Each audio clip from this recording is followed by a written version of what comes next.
been a 5 percentage point increase in positive sentiment among voters aged 35 to 44 years older. That number moved from 32% in February to 37% in May. Voters over 65 years old recorded the sharpest decline in negative sentiment as it relates to the direction of the country, falling from 45% in February to 37% in May.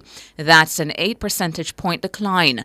Middle-aged voters of 45 to 54 years old reported a 6 percentage point decline in negative sentiment. In February's poll, 42% of them said the country was headed in the wrong direction. That negative sentiment now stands at 36%. Both women and men saw a 4 percentage point improvement in their positive sentiment towards the direction of the country. The nationwide Blue Dot polls, powered by Total Tools. Total Tools, they almost always have it. Deputy General Secretary of the Jamaica Labour Party, Senator Charles Sinclair Jr., has written to the Office of the Political Ombudsman concerning a recent video posted on social media by PNP caretaker for Southeast St. Catherine, Dr. Alfred Dawes. Senator Sinclair wants the office to probe whether Dr. Dawes breached Section 3A and 3B of the Political Code of Conduct.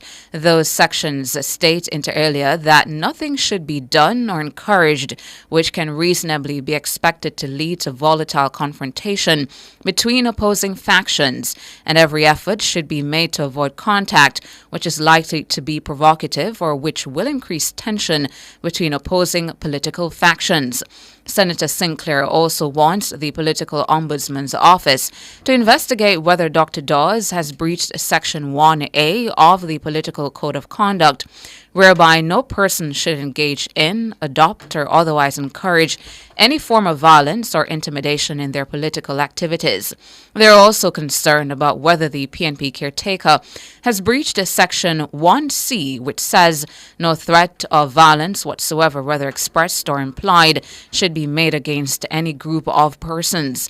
Senator Sinclair says his complaint was fueled by a recent social media post showing Dr. Dawes descending upon the JLP's Belmont Road headquarters while donning an orange-colored cap.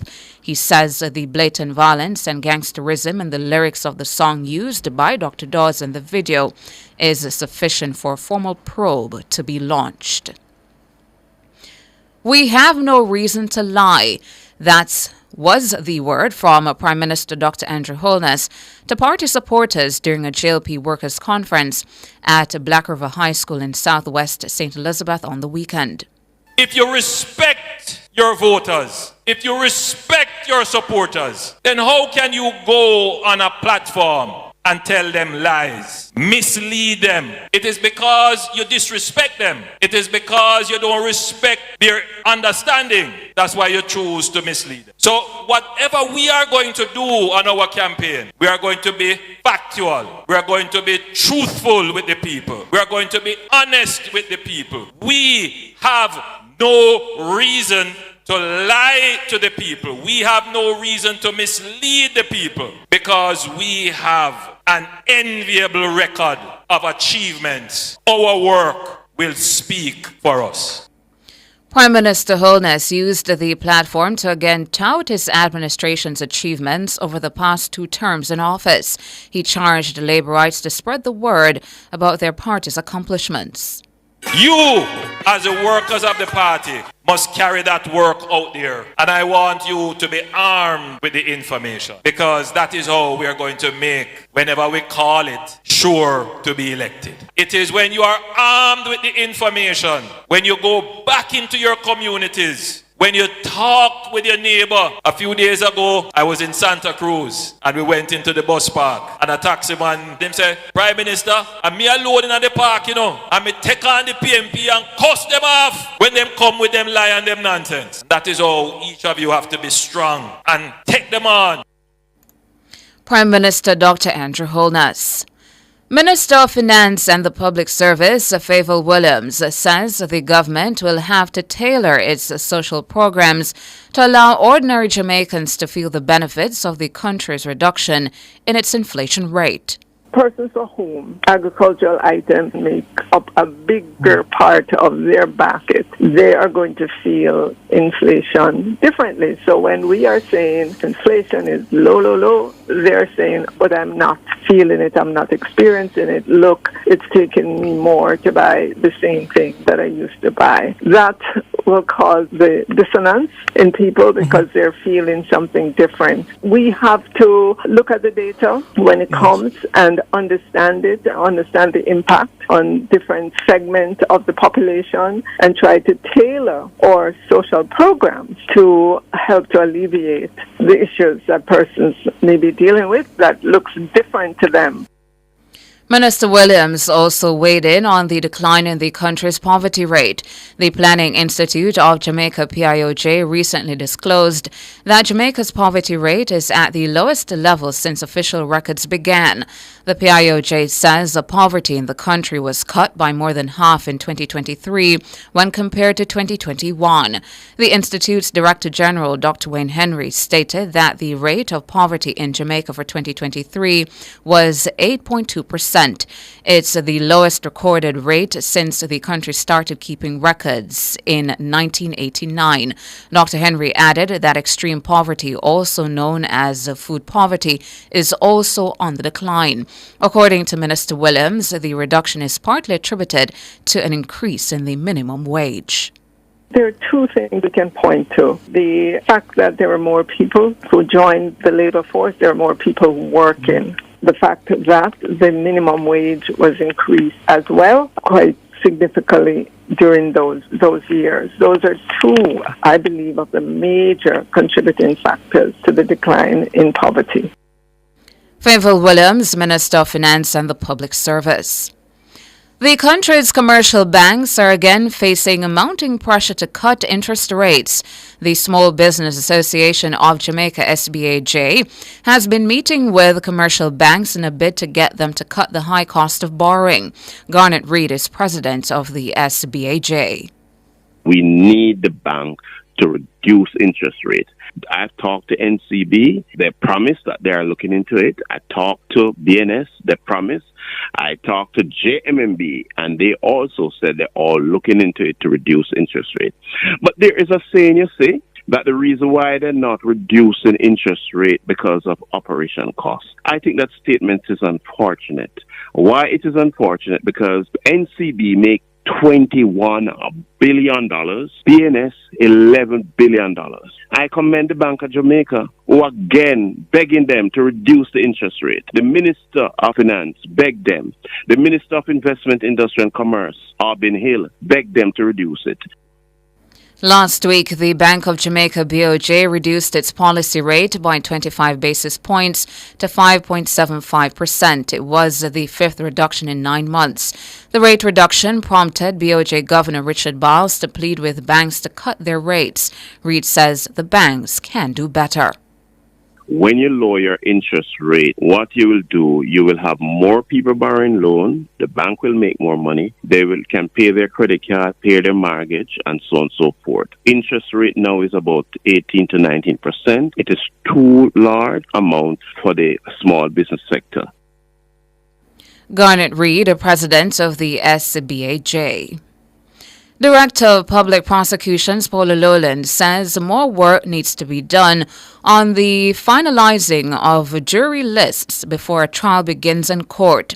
She says this will help to prevent extensive delays in court hearings. The DPP was reacting to the long-awaited culmination of the trial into the August 2014 death of 31-year-old Mario Dean. It took about 11 years for the matter to be tried by the court, owing to numerous delays caused by administrative problems and issues with the jurors. According to DPP Lowland, the delays were unfortunate.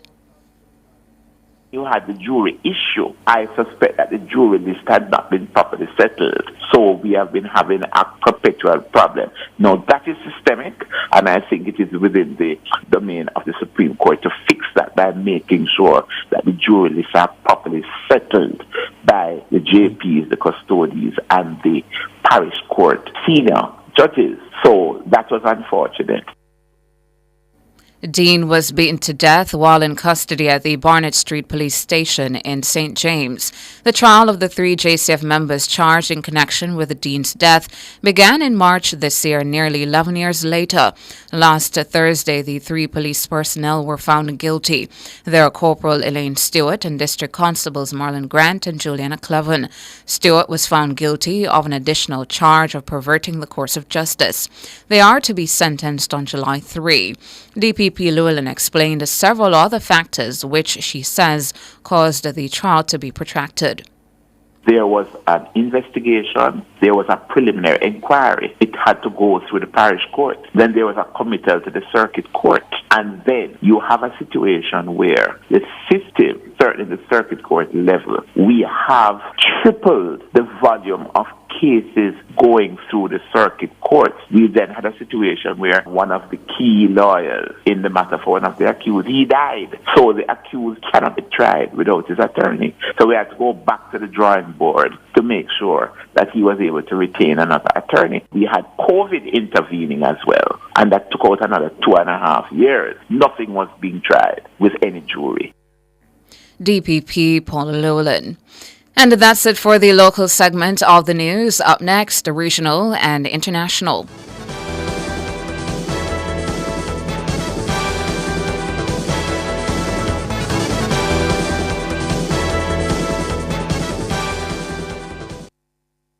Learn how local gov is working for you. Subscribe to our YouTube channel MLGCDJA-TV and visit our website www.localgovjamaica.gov.jm. The time by the Ministry of Local Government and Community Development is 6:18. Are you ready to turn your sales and marketing skills into high earnings? Nationwide 90 FM is searching for business development executives to help us grow our business and build lasting client relationships. If you have experience across all stages of the sales cycle and possess strong communication, negotiation, and time management skills with a proven sales track record, this opportunity is perfect for you.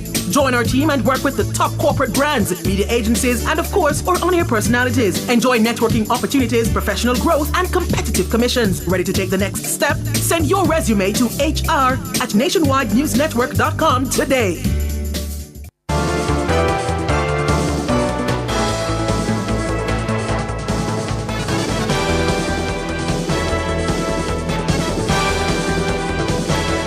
In regional and international news this morning, regional news. Prime Minister Mia Mottley has confirmed that she will lead the Barbados Labour Party BLP into the next general election. The announcement reverses her earlier decision to step down after this term. Speaking Saturday night at a rally celebrating the party's by-election win in St. James North, the 59-year-old Mottley told supporters that pressing national and global challenges led her to reconsider. She cited ongoing global instability, including conflicts in Ukraine and Gaza, tensions in the Indo-Pacific, and the worsening climate crisis. Mottley made history in 2018 as Barbados' first female prime minister. She led the BLP to a second consecutive 13-0 landslide in 2022. The next general election in Barbados is constitutionally due by 2027. International, U.S. President Donald Trump said his Russian counterpart Vladimir Putin has gone absolutely crazy by unleashing the largest aerial attack of the war on Ukraine. Trump also says he is weighing new sanctions on Moscow, though he also scolded Ukrainian President Volodymyr Zelensky. Trump posted the remark on Truth Social as sleeping Ukrainians woke up to a third consecutive night of Russian aerial attacks. The Russian bombardment on Sunday night included 355 drones. Ukrainian authorities said Russia also fired 9 cruise missiles during the attack. Officials reported some civilians were injured. No deaths were immediately reported.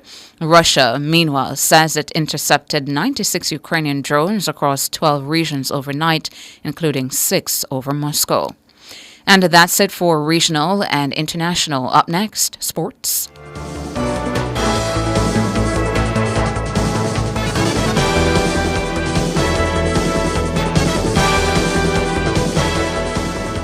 Yo, genius. We just get the Burger King Double King combo. One original chicken sandwich plus a Whopper Junior with cheese. Well, 2 sandwiches plus a small fries and soda for only $1,300. You use the new rubber money. You did say the money can stretch a Burger King. Me mean you get more food for your money. One combo, 2 sandwiches. So you want I got eat whole of 2 sandwich, brother? My belly can stretch, you know. Get the BK Double King combo, limited time only at Burger King. At Kia, driving your future means joining the movement that inspires. Whether it's the small but mighty Picanto hatchback or the top-of-the-line tech-rich Sorrento SUV, there's a Kia that perfectly fits your lifestyle and your budget.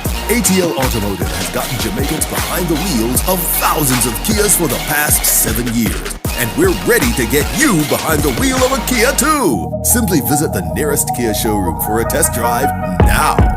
Taxi drivers, ready to start earning more money? Join Amber on Time, Jamaica's taxi app built just for you. 0 commission in the first month, no catch. Plus get a free vehicle tracker to protect you and your ride. Stolen vehicle recovery and panic alarm response included. Download the Amber Captain app today and start driving. Or roll through to our office at 30 Westminster Road, Kingston and sign up on the spot. So whether you're at Kingston, Mobile, Ochi or anywhere else, work there. Come take advantage.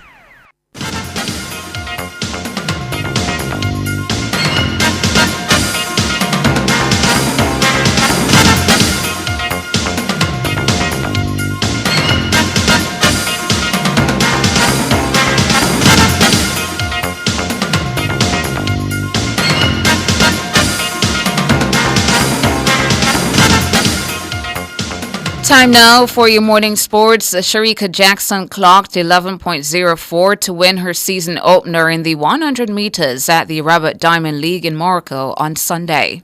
A really good start from Barnes, and Sturgis got away quickly as well. And these two with half yard, although Barnes is beginning to go back. Sharika Jackson coming through the middle. Jason Shears is going to be close as well. It's going to be tight on the line. Jackson might just get there. She does. McCoy storms through for second. Meanwhile, Anjanette Knight ran a season's best of 53.90 seconds to finish second in the 400 meters hurdles, while Rochelle Clayton finished fourth in 54.83.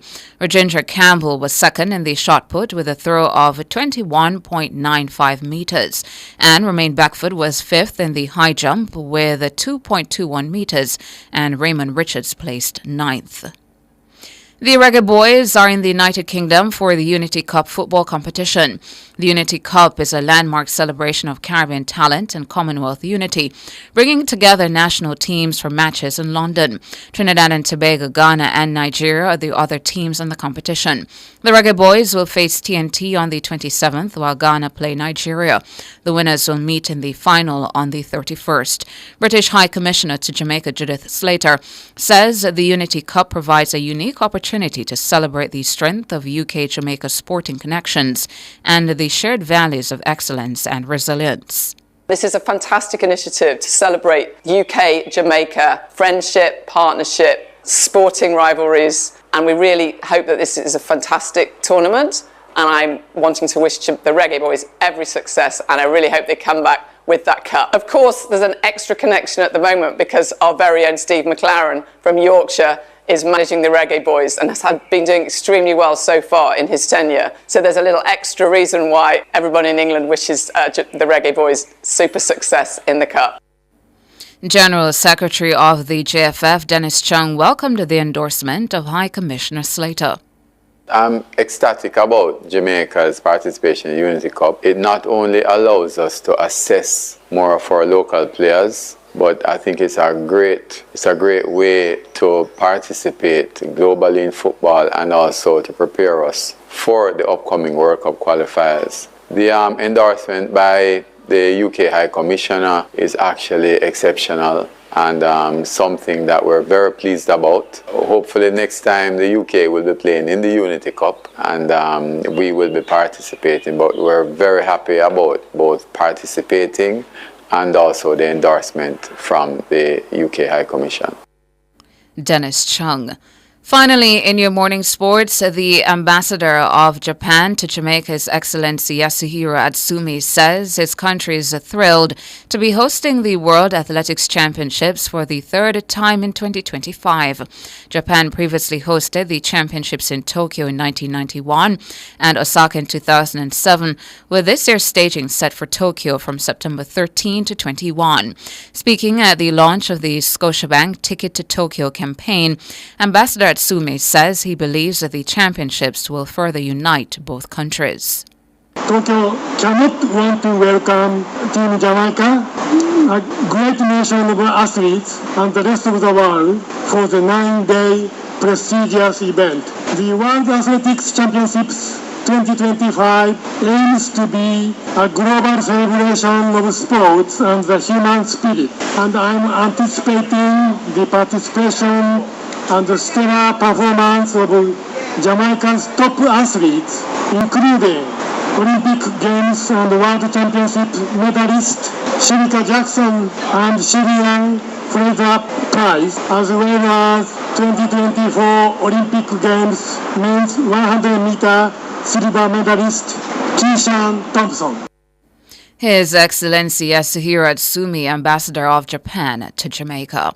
And that's it for your morning sports.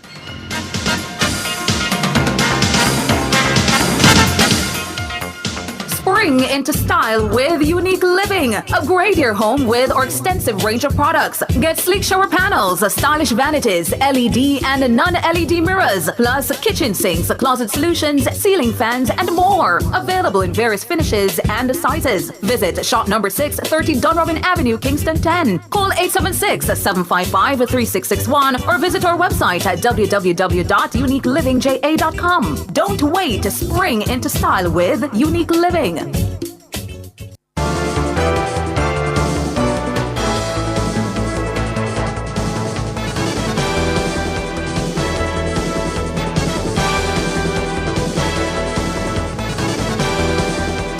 In business this morning, U.S. President Donald Trump has agreed to extend the deadline to negotiate tariffs with the European Union by more than a month. Last month, he announced a 20% tariff or import tax on most EU goods, but later cut this to 10% to allow time for negotiations. On Friday, Trump expressed frustration with the pace of talks and threatened to raise the tariff rate to an even higher level of 50% as soon as June 1. But on Sunday, he wrote on social media that he was pushing his deadline back to July 9 after a call with the European Commission Chief Ursula von der Leyen. Von der Leyen echoed Trump's assessment of the call and said the bloc was ready to advance talks swiftly and decisively. In her own post, von der Leyen wrote, "To reach a good deal, we would need the time until July 9. Now, Trump's acceptance of that date means the deadline is close to what it was previously. Before threatening the 50% rate, Trump had set a deadline of July 8 for both sides to talk. The U.S. Department of Justice says Boeing is set to enter into a non-prosecution agreement in the fatal crashes of two 737 MAX aircraft that killed hundreds. As part of the deal, Boeing will avoid an upcoming fraud trial that could have resulted in felony convictions for the U.S. aviation giant and defense contractor. The deal includes the company admitting to obstructing federal aviation officials and paying $1.1 billion in fines. The two crashes in 2018 and 2019 left 346 people dead. The government said it had conferred with families of crash victims and said many either supported or did not oppose the deal. But family members of some of the victims have strongly criticized the agreement.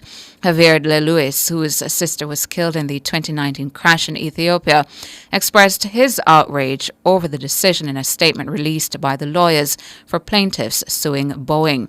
He said the message sent by this action to companies around the country is, don't worry about making your products safe for your customers, even if you kill them.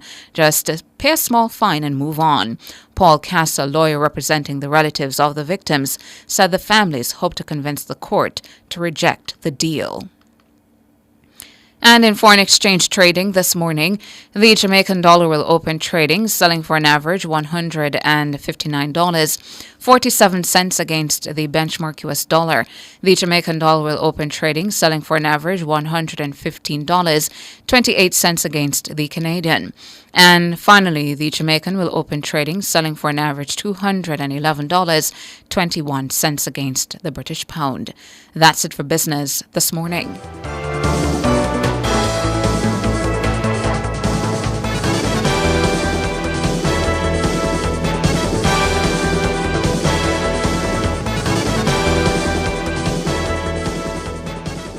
Clear your barrels and personal shipments with ease and convenience. Request a customs contactless clearance today through CCP at jca.gov.jm. The time by the Jamaica Customs Agency is 6:31. Switch to your JUTC Smart Fare Card by May 31, 2025. The temperature brought to you by JUTC Smart Fare Card, transforming your daily commute with smarter, easier, and more reliable travel is 27 degrees Celsius in capital city Kingston, 26 out west in Montego Bay, and in Mandeville, 22 degrees Celsius. What makes a burrito bond so attractive? We have a history of strong financial performance and growth, demonstrating resilience. Our leverage remains low relative to our peers. The bond is available in both Jamaican and US dollars, ranging from tenures between 2 to 10 years at attractive interest rates. Plus, it's expected to be listed, which will enhance liquidity for all investors.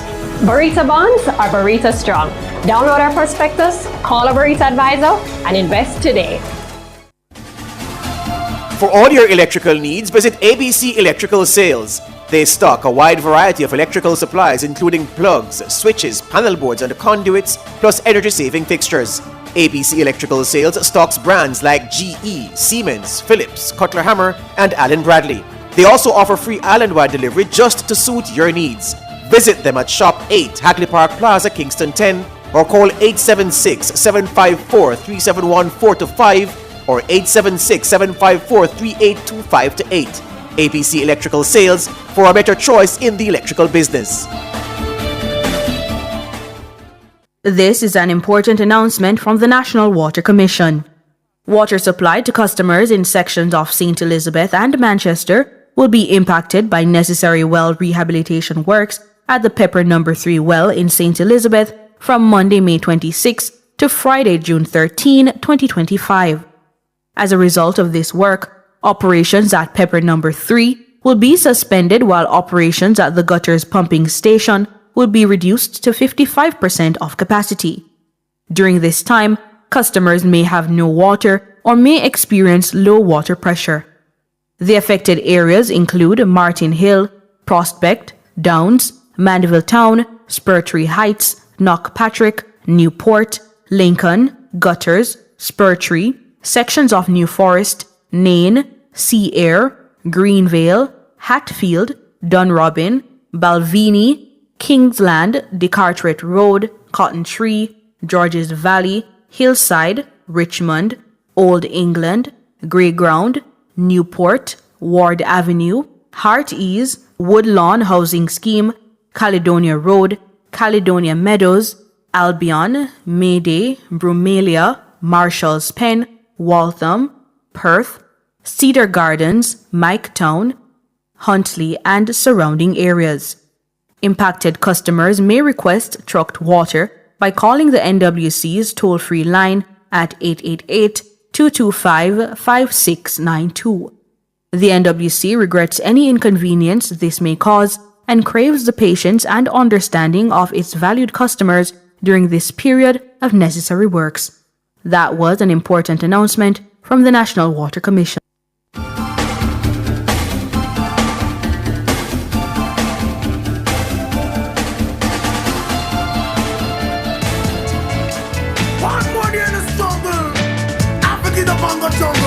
You don't know.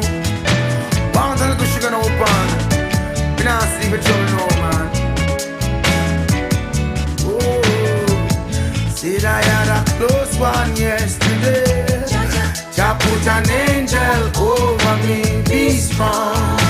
Hold up for meditation. One day things must get better. Don't you go down. Keep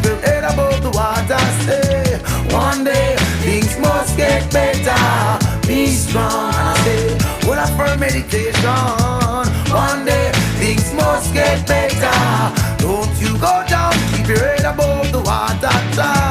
One day things must get better. Good morning to you. Good morning to you. You're tuned in to Nationwide This Morning NTM. Thank you so much for coming on over and joining us this Monday morning. It is Monday, May 26, 2025. I'm Tona Thomas. Good morning, Tona. Good morning, listeners. My name is George. Hey to you, George. What I go on? I'm here. Big of yourself. Had a good Labor Day weekend. Yeah, man. Yeah? Decent. Better than decent. Yeah, man. You good? Yeah. Everything on good weekend? Yeah. Yes, man. Yeah. For those of you who got stuff done around your house, good for you. And for those of you who labored outside of your residence, you helped out in some community project or otherwise, good for you as well. I ran into a big comrade fish fry. Yeah. In a certain part of Eastern St. Andrew. Uh-huh. Yeah. My good neighbors and friends, and they were very happy to see me, but I couldn't stay. You know, yeah. So, boy, eat one fry fish, the man. I said, boy. Yeah, I said, no, I have to go talk for 2 hours now. Yeah. I can't eat nothing, so. I know how that goes. Yeah, man. Yeah. So they had a very good time. Yeah. Very, very good time. And they're very buoyant, the comrades in Eastern St. Andrew. Mm-hmm. I want to say good morning to Petal. Yeah, Petal. Yeah, man, you're a real warrior, a real soldier for the cause. Yeah, man, she's leading the comrade fight. You know, every pond knock she did it. Yeah. Morning to you, Petal. Morning to you, Petal. So, this morning, you know, these days, you program yourself to deal with one issue. And then by the time you looking at the news, something come again, then something come again, then something come. And that's been happening to me for weeks now. Same, yeah. What I know for sure, Tona, I expect the selection date anytime now. I expect the selection date anytime now because of how the campaigns are taking shape. I wanted to use another word, but keep it simple, Josh. So they are Monday, Lord God. Yeah? The campaigns are taking shape nicely. The lines of attack, the lines of justifying why we want office or why we should continue in office, those lines have long been established. And I just strongly believe that we're not far away from hearing when. One of the things that over the weekend showed me, are you a Star Wars fan? No. Okay. There are many Star Wars fans who know everything about the franchise. And you don't have to be a Star Wars fan to identify with this when I say The Empire Strikes Back, because that was the name of the, I think it was maybe 1980, 1980 installment in the Star Wars franchise, The Empire Strikes Back.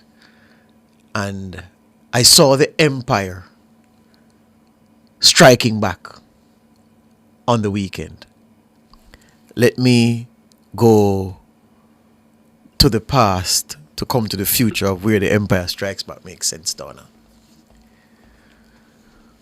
One of the beautiful things that has happened in Jamaica over the last 20 years is how new media and social media have combined to democratize the media space. For many years, for most of Jamaica's history, up to say the last 20. So for all of our political history up to the last 20. Jamaican media has been hostage to forces and factors that did very good work in the early days to institutionalize themselves between the lines in these media organizations. And so, whether you say, boy, this editor went to school with that person from that party, or whether this reporter was sent to school for free under that party, these are the bonds that were created, and they weren't created by accident. These were deliberate. This is a result of deliberate work, which is why when people quarrel at how certain political parties have their claws in certain organizations, certain trade unions, certain public bodies, I admire that, because it is the work of it is a fruit, rather, the result of deliberate and considered work to make sure that when the chips are down, you have that union which is carrying your line. You have that organization which will always bat for you. You have those people who know that that organization exists to assist you in tough times. Many people say this should not happen, but I say, boy, I celebrate it, because I'm saying, boy, it's the work of people who are seeing further than now, are seeing 5-10 years down the line why it is that it is necessary for as a political party for you to have influence over certain organizations. And media is no different. And so, up to about 20 years ago, certain media ruled the roost. They could smoke a cigar, drink a scotch. There's something else I would say about God, that I got detract from the substance of more. I'm not going to say that because people go call me and say, oh boy, you shouldn't say that, blah, blah, blah. Leave that alone. But they smoke the cigar, drink the rum, and they'd write an editorial. And from that editorial, certain things would start to take shape. They were so influential, and the power was concentrated in their hands. And so the people who came up through their institutions fit the same, well, were of a similar profile, fit the mold perfectly.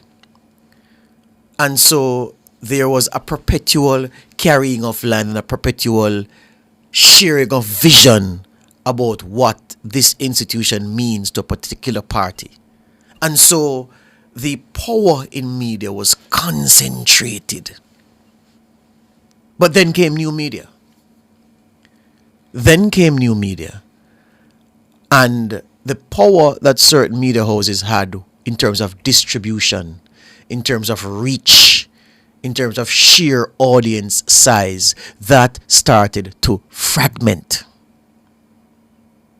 And new media and social media allowed other media houses to get a leg up, to start farming a part of the audience for themselves, to start cultivating other segments, to start getting their reach into certain crevices and widening those crevices into chasms, isolating these audience members from the group that would ordinarily be captive by the traditional power. And so,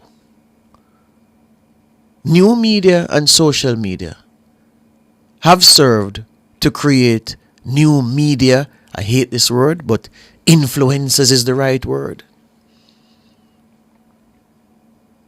One time gone, certain institutions, certain political parties, certain political actors could sit back because your rumpari, yeah, man who you and him go club together, go church together. You could depend on him or her. Give you an article, give you a front page, give you an editorial, give you an interview to set out stall and agenda and follow through, and you would have a serious platform from which to make your case for political office. Them days they done. Where the influence was 20 years ago, the influence not there so again. Things and times have changed. there have been new kids on the block for a while now. And not so much new kids anymore. Old goat. The kids have matured. And they are now old goats. And they are the influencers. They emerge and they exist as the big problems for those who fly the traditional flags, who are carrying the traditional standard, who, as the brilliant Welsh poet Dylan Thomas wrote, I used this line in a little tiff with a former PAJ president once, but I'm going to use it again. Yeah? Political organizations and former media influencers and power brokers now, in the words of Dylan Thomas, raging against the dying of the light and raging against those who have used new and social media to now establish themselves as power brokers, not just in the politics, but in the governance of Jamaica and in giving information to people. Yes, man. One time, it used to be all about what that the paper they say or what that the station they say. Not anymore. Not anymore. And that's a problem that some people can't reconcile with. That's an issue they can't reconcile with. And so, as the kids who've been on the block for a while now, it's the responsibility of the new powers, the new influencers, to wield that power and influence wisely and fairly. Fairly. So, you can't be in office. You can't you can't exist rather. And the government in office announces a $1 billion spend on something and you don't report it. You're not being fair if you do that. You can't be working and you hear that poverty has fallen by half and you don't say anything about it, you don't report it. That's not fair. That's not how you use power.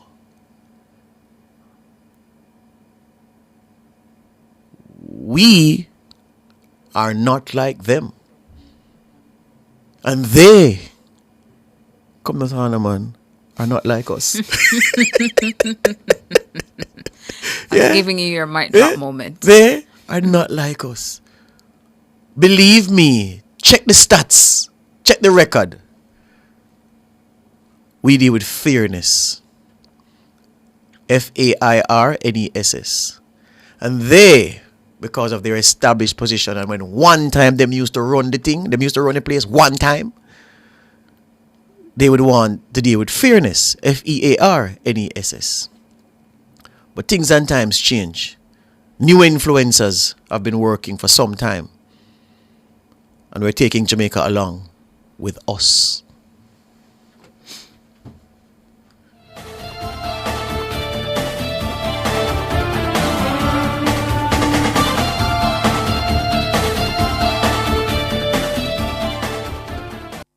It's This Morning on Nationwide 90 FM. The time is 6:50.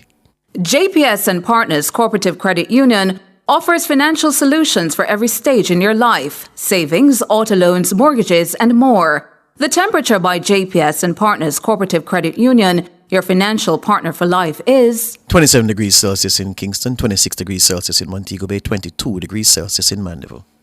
Don't fall victim to deepfakes. Watch out. Protect yourself. What is the For more on TV? information, visit broadcastingcommission.org or Here ya, scan baby. the QR code on screen. Deepfake. No deepfake can't catch me. Junior, you know say AI can make something will look and sound just like you? One day Junior get a voice note from her granny. Say the food done, the medication done, and she need money urgently. Need money urgently. But Miss Pat no like ask people for things. And as so comes, Judy get suspicious. So what she do? She asks the neighbor figure check pan her. Junior, The lady quite alright over there because Sunday dinner. So, the voice note a deep fake. Yes, my love. Come, your food ready. Right now, it look like we have to outsmart the AI. But wait, I really want dege dumpling here, give me. Me I wonder if AI can make one deep fake dumpling for you. To learn more about deepfakes, visit www.broadcastingcommission.org. The Ministry of Agriculture, Fisheries and Mining presents National Minerals Week from May 25 to 30, 2025 under the theme Minerals for National Development. Activities include a church service, bauxite land titling conference, technical conference on limestone, investor forum and a bauxite industry session. Notably, the technical conference and investor forum will be held on May 28 and 29 respectively at the Jamaica Conference Center. For more details, visit www.moa.gov.jm or follow at MOAFJM on IG. The loan frenzy is on with Infinity Co-op Credit Unions. Fund your possibilities loan promotion with 0 to low processing fees, up to 240 months to repay, and competitive interest rates. You can borrow using a secured or unsecured loan to fund your dreams. Dream it, fund it, live it with Infinity, where possibilities are endless. Visit infinitycuja.com or call 876-926-6973 for more details. Conditions apply.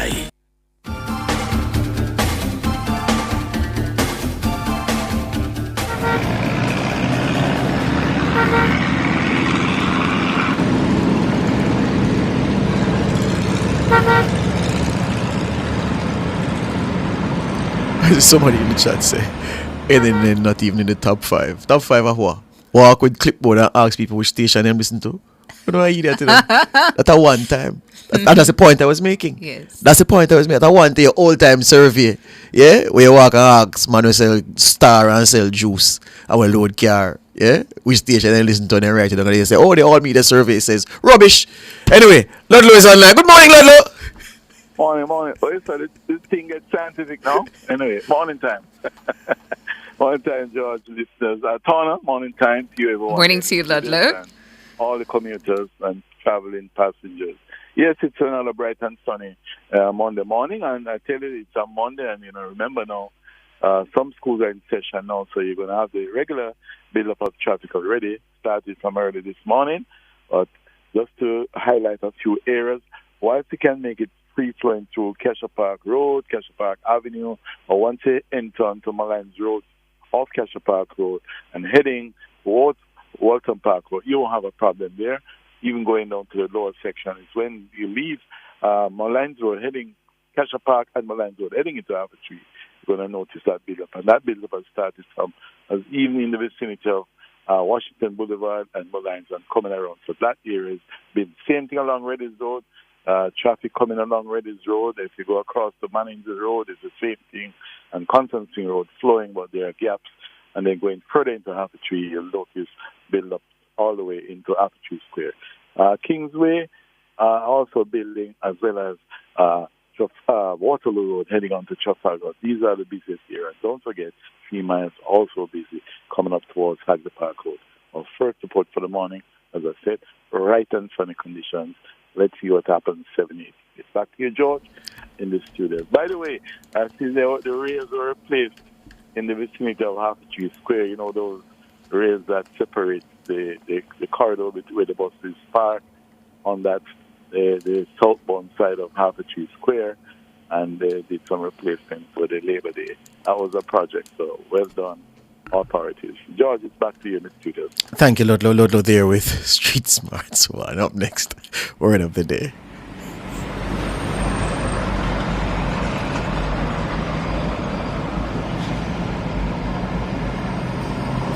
Your word of the day is spelled E-R-S-T, spelled E-R-S-T.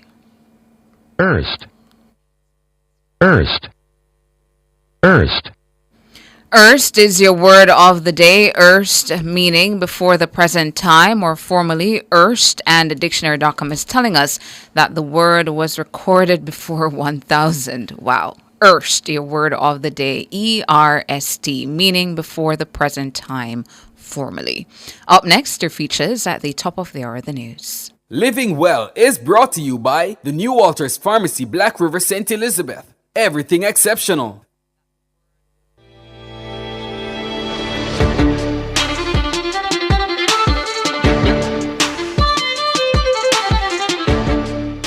Today on Living Well, one of the main causes of hip pain.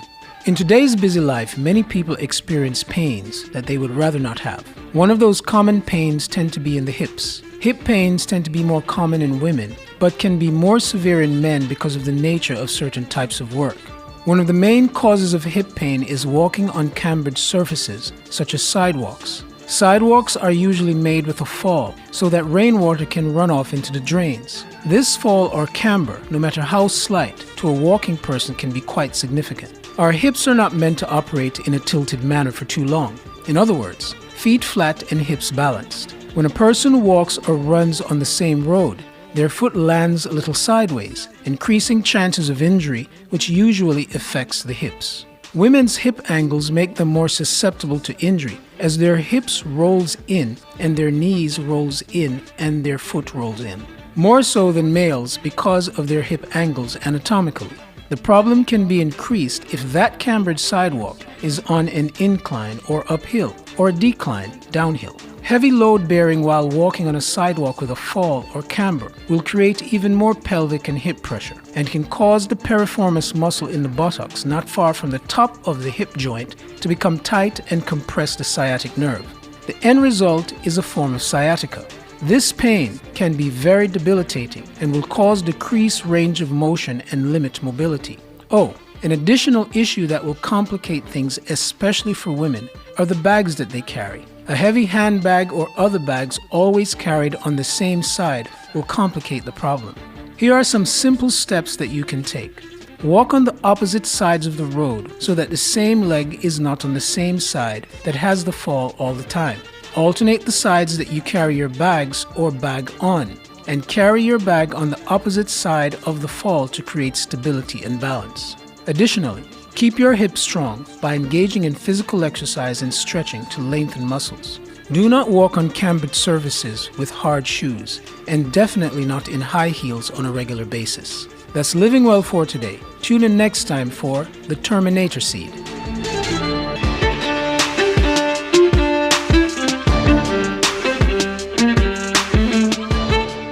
Living Well was brought to you by the New Walters Pharmacy, Black River, St. Elizabeth. Everything exceptional.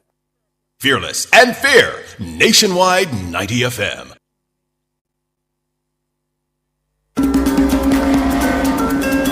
On a limited budget but need to maintain a professional look at work?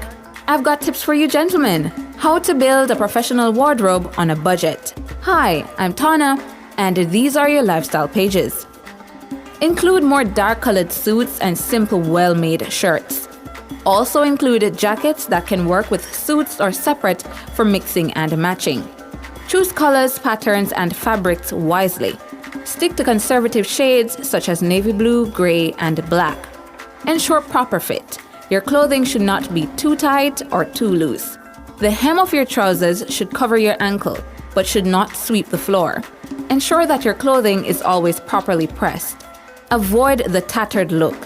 Ties are also an essential item. For a fresh look, switch up the tie worn with shirts. Men should wear laced-up or slip-on dress shoes. Limit the number of accessories as well. Ensure that neatness and cleanliness are always reflected in your dressing. I'm Tana, and those were your lifestyle pages.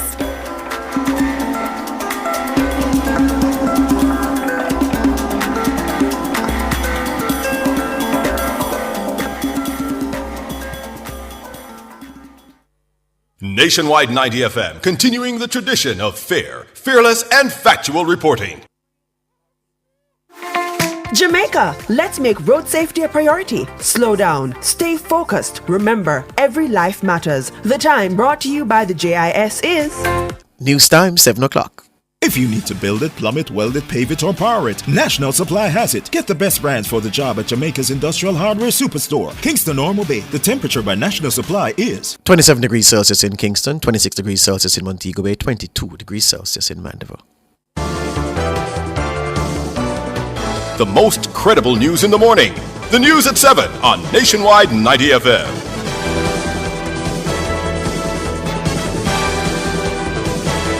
Coming up in the news at 7 this morning, Monday, May 26, 2025, there's been a marginal increase in the number of Jamaicans who believe the country is moving in the right direction. That's according to the latest NNN Blue Dot polls powered by Total Tools. Commercial banks face mounting pressure to cut interest rates, and in international news, Trump calls Putin crazy following overnight bombardment of Ukraine.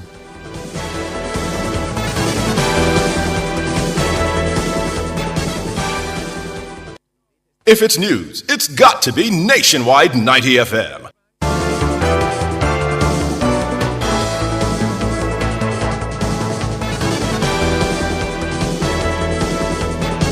Now to the details. The Nationwide Blue Dot polls, powered by Total Tools. Total Tools, they almost always have it. There's been a marginal increase in the number of Jamaicans who believe the country is headed in the right direction. That's according to the latest Nationwide Blue Dot polls powered by Total Tools. 36% of Jamaicans say the country is headed in the right direction. That's up 4 percentage points from the 32% who held a similar view in February this year. But despite the increase, it's still less than the 39% of Jamaicans who say the country is on the wrong track. As the political clock continues ticking towards this year's general election, signs are emerging. Jamaicans are feeling marginally more optimistic about the direction of the country. The Blue Dot pollsters asked 1,618 registered voters whether they thought the country was headed in the wrong direction or right direction. 36% of them said right, 39% said wrong, 25% unsure. That 36% who hold a positive sentiment is the highest recorded in these polls since 2021, when the positive sentiment stood at 34%. Notably, the increased positive sentiment comes amid a 40% reduction in murders and a 50% reduction in poverty. The pollsters reason that those national developments may be influencing public perception. But before the Labourites break out the confetti and start drinking the green Kool-Aid, the negative sentiment in the population still outstrips the positive feeling about the direction of the country. This means a larger plurality of the population still believe the country is on the wrong track. But the Holness administration may take some comfort in the fact that the negative 39% plurality is down marginally from the 42% who said Jamaica was on the wrong track 3 months ago. It should also be noted that 39% is the second lowest negative sentiment recorded in these polls since 2021. At that time, 26% believed Jamaica was on the wrong track. It's also 8 points less than the high of 47% recorded in negative sentiment in 2023. The political affiliation of the respondents appears to be driving some of the sentiment. There's been a 12 percentage point increase in the number of Labourites who believe the country is headed in the right direction, moving from 62% in February to 74% in the May polls.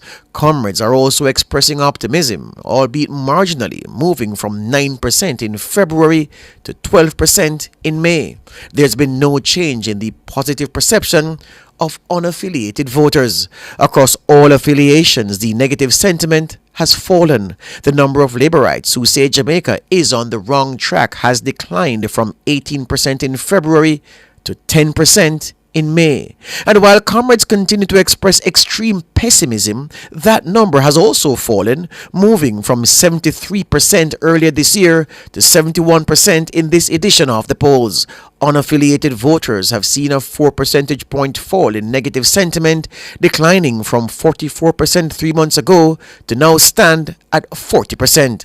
The Nationwide Blue Dot polls, powered by Total Tools, were conducted between May 2 and 17. It has a margin of error of plus or minus 2.3%. The Nationwide Blue Dot polls, powered by Total Tools. Total Tools, they almost always have it. Meanwhile, middle-aged and older voters are expressing higher levels of confidence in the direction of the country when compared to their younger counterparts. The Blue Dot pollsters found a 10 percentage point increase in those who believe the country is headed in the right direction in the 45 to 54 age cohort. That positive sentiment moved from 31% 3 months ago to 41% in this edition of the polls. There's also been a 5 percentage point increase in positive sentiment among voters aged 35 to 44 years. That number moved from 32% in February to 37% in May. Voters over 65 years old recorded the sharpest decline in negative sentiment as it relates to the direction of the country, falling from 45% in February to 37% in May. That's an 8 percentage point decline. Middle-aged voters 45 to 54 reported a 6 percentage point decline in negative sentiment. In February's poll, 42% of them said the country was headed in the wrong direction. That negative sentiment now stands at 36%. Both women and men saw a 4 percentage point improvement in their positive sentiment towards the direction of the country. The nationwide Blue Dot polls, powered by Total Tools. Total Tools, they almost always have it. Deputy General Secretary of the Jamaica Labour Party, Senator Charles Sinclair Jr., has written to the Office of the Political Ombudsman concerning a recent video posted on social media by PNP caretaker for South East St. Catherine, Dr. Alfred Dawes. Senator Sinclair wants the office to probe whether Dr. Dawes breached Section 3A and 3B of the Political Code of Conduct. Those sections state that nothing should be done or encouraged which can reasonably be expected to lead to volatile confrontation between opposing factions, and that every effort should be made to avoid contact which is likely to be provocative or which will increase tension between opposing political factions. Senator Sinclair also wants the Political Ombudsman's office to investigate whether Dr. Dawes has breached Section 1A of the Code of Conduct, whereby no person should engage in, adopt, or otherwise encourage any form of violence or intimidation in their political activities. They're also concerned, he's also concerned about whether the PNP caretaker has breached Section 1C, which says no threat of violence whatsoever, whether expressed or implied, should be made against any group of persons. Senator Sinclair says his complaint was fueled by a recent social media post showing Dr. Dawes descending upon the JLP's Belmont Road headquarters in St. Andrew while donning an orange-colored cap. He says the blatant violence and gangsterism in the lyrics of the song used by Dr. Dawes to accompany the video is sufficient for a formal probe to be launched. We have no reason to lie. That was the word from Prime Minister Dr. Andrew Holness to party supporters during a JLP workers' conference at Black River High in southwest St. Elizabeth on the weekend. If you respect your voters, if you respect your supporters, then how can you go on a platform and tell them lies, mislead them? It is because you disrespect them. It is because you don't respect their understanding. That's why you choose to mislead them. So whatever we are going to do on our campaign, we are going to be factual. We are going to be truthful with the people. We are going to be honest with the people. We have no reason to lie to the people. We have no reason to mislead the people because we have an enviable record of achievements. Our work will speak for us. Prime Minister Holness used the opportunity to again tout his administration's achievements over the past 2 terms in office. He charged the Labourites with spreading the word about their party's accomplishments. You, as the workers of the party, must carry that work out there. And I want you to be armed with the information, because that is how we are going to make, whenever we call it, sure to be elected. It is when you are armed with the information, when you go back into your communities, when you talk with your neighbor. A few days ago, I was in Santa Cruz and we went into the bus park, and a taxi man, them say, Prime Minister, and me alone in the park, and me take on the PMP and cuss them off when them come with them lie and them nonsense. That is how each of you have to be strong and take them on. Prime Minister Dr. Andrew Holness. The Finance Minister, Favour Williams, says the government will have to tailor its social programs to allow more ordinary Jamaicans to feel the benefits. Persons for whom agricultural items make up a bigger part of their basket, they are going to feel inflation differently. So when we are saying inflation is low, they're saying, but I'm not feeling it, I'm not experiencing it. Look, it's taking me more to buy the same thing that I used to buy. That will cause the dissonance in people because they're feeling something different. We have to look at the data when it comes and understand it, understand the impact on different segments of the population and try to tailor our social programs to help to alleviate the issues that persons may be dealing with that looks different to them. Minister Williams also weighed in on the decline in the country's poverty rate. The Planning Institute of Jamaica, PIOJ, recently disclosed that poverty in the country had been cut by more than half in 2023 when compared to 2021. PIOJ Director General Dr. Wayne Henry said the rate of poverty in Jamaica for 2023 was 8.2%. It's the lowest since the country started keeping records 35 years ago in 1989. 36 years ago in 1989. Dr. Henry added that extreme poverty, also known as food poverty, is also on the decline. Minister Williams says the reduction is partly attributed to an increase in the minimum wage. There are two things we can point to. The fact that there are more people who joined the labor force, there are more people working. The fact that the minimum wage was increased as well, quite significantly during those years. Those are two, I believe, of the major contributing factors to the decline in poverty. Favour Williams, Minister of Finance and the Public Service. The country's commercial banks are again facing mounting pressure to cut interest rates. The Small Business Association of Jamaica, SBAJ, has been meeting with commercial banks in a bid to get them to cut the high cost of borrowing. Garnet Reid is president of the SBAJ. We need the bank to reduce interest rate. I've talked to NCB. They promised that they are looking into it. I talked to BNS. They promised. I talked to JMMB, and they also said they're all looking into it to reduce interest rate. But there is a saying, you see, that the reason why they're not reducing interest rate because of operation costs. I think that statement is unfortunate. Why it is unfortunate? Because NCB make $21 billion, BNS $11 billion. I commend the Bank of Jamaica, who again begging them to reduce the interest rate. The Minister of Finance begged them. The Minister of Investment, Industry and Commerce, Albin Hill, begged them to reduce it. Last week, the Bank of Jamaica reduced its policy rate by 25 basis points to 5.75%. It was the fifth reduction in 9 months. The rate reduction prompted the Central Bank Governor, Richard Bars, to plead with banks to cut their rates. Reid says the banks can do better.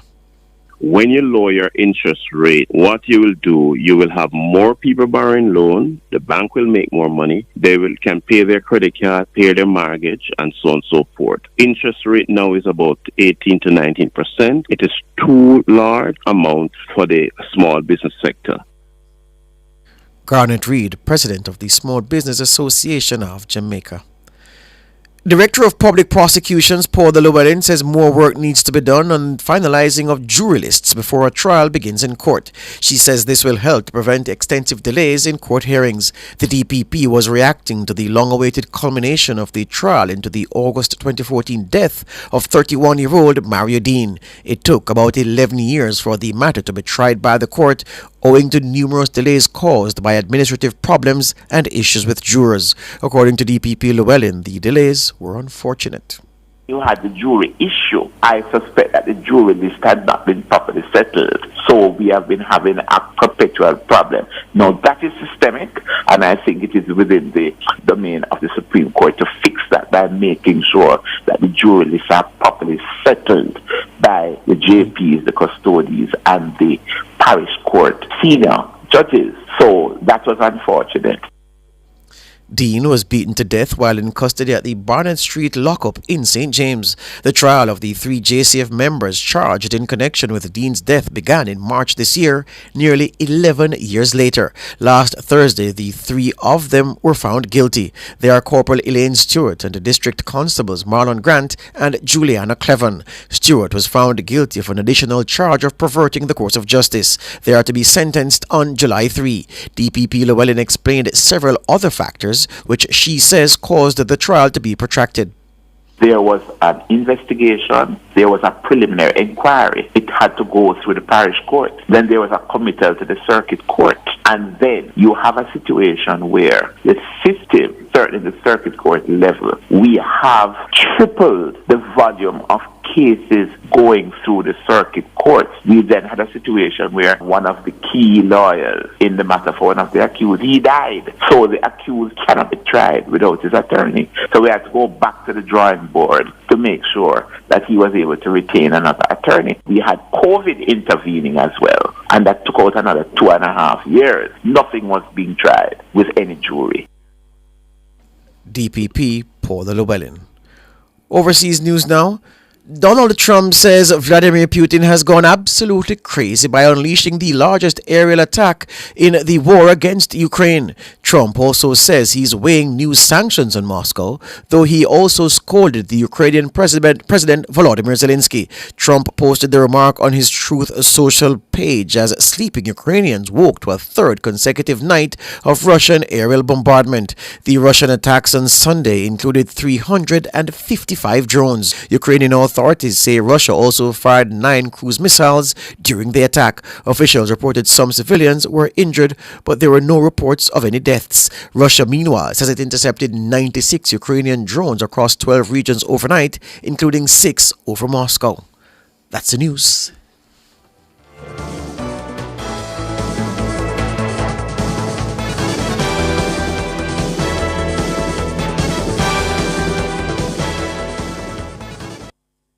Sign up for the JN Money Card. It's safe, convenient, and free. The time by JN Money is 7:17.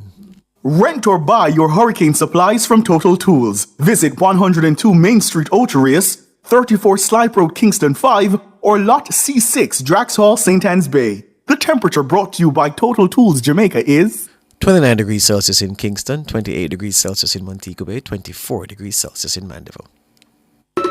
Lace up and get ready for a run to remember through the lush True Juice orchards in Buckwalk. It's the 10th annual True Juice 5K Run Walk, Sunday, June 8, 2025. Let's make this 10th anniversary bigger and better as we raise funds for the Linstead Hospital. It's going to be special with exciting surprises in store. Register now at TrueJuice5K.com. Entry fee only $3,000. Each participant will receive a free 5K t-shirt. Follow at True Juice on Instagram for more details. 3 decades, one epic sale. For 30 years, Active Home Center has been transforming homes across Jamaica. Now it's time to celebrate with you. Join us for our 30th anniversary sale, Monday, May 26th to Saturday, May 31st in Kingston and Montego Bay. Enjoy up to 30% off selected items, including tiles, bathrooms, furniture, lighting, and appliances. You don't want to miss your chance to save big. Active Home Center, more savings, more choices.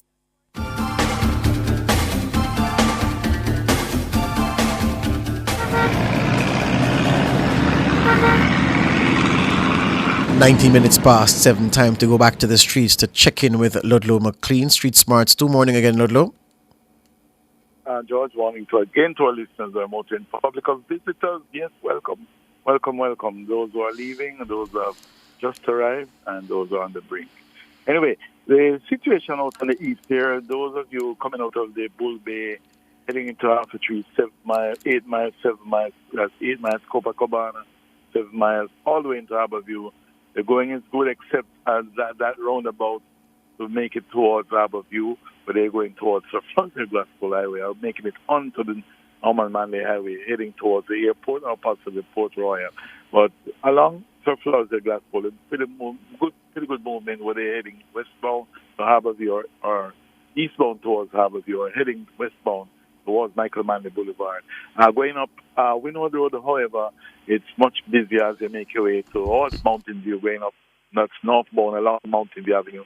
Winwood Road going further out, easy but good vehicle movement in both directions, all the way to Winwood Road, all the way out to Victoria Avenue, then East Queen Street. Yes, it's not too bad there. You're going to find a lot of traffic in the vicinity of downtown Kingston, North Parade, East Parade, South Parade, and West Parade. But it's not too bad at the moment. But uptown is where you have most of the traffic, all the way on the boulevard, Malines Boulevard, Boulevard Dunrobin, towards Constance Spring Road. That's where you're going to have build up. Constance Spring Road coming down, Shortwood Road, onto Grandspin Road, onto Barbican Road. Those are where you're going to find much more traffic. And Half a Tree Square, quite active as early as this morning. Lots of traffic in those particular areas. All right? So that's the situation with traffic at the moment. So as usual, at Street Park, your safety is all concerned. It's over to you, George, for the continuation of your program, Street Park. This morning, sorry. Thank you, Ludlow. There is Street Smarts. Up next, Front Page.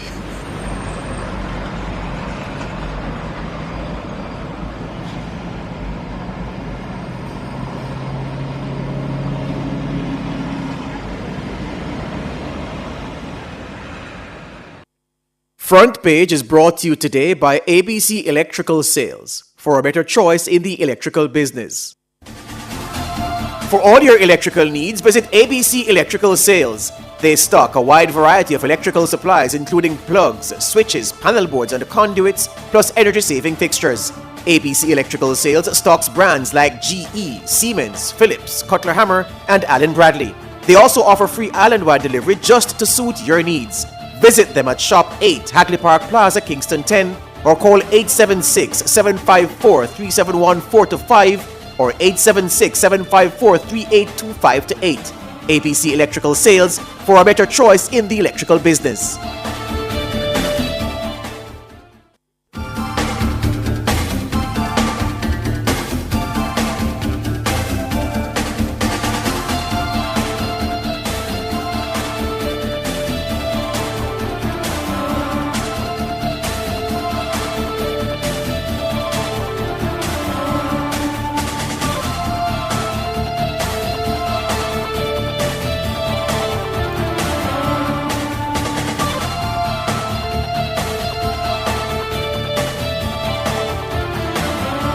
Welcome back to Nationwide this morning. You're now tuned in to our discussion segment, The Front Page. On the front page this morning, of course, looking at the NNN Blue Dot poll, poll number 1, looking at the direction of the country and the findings there.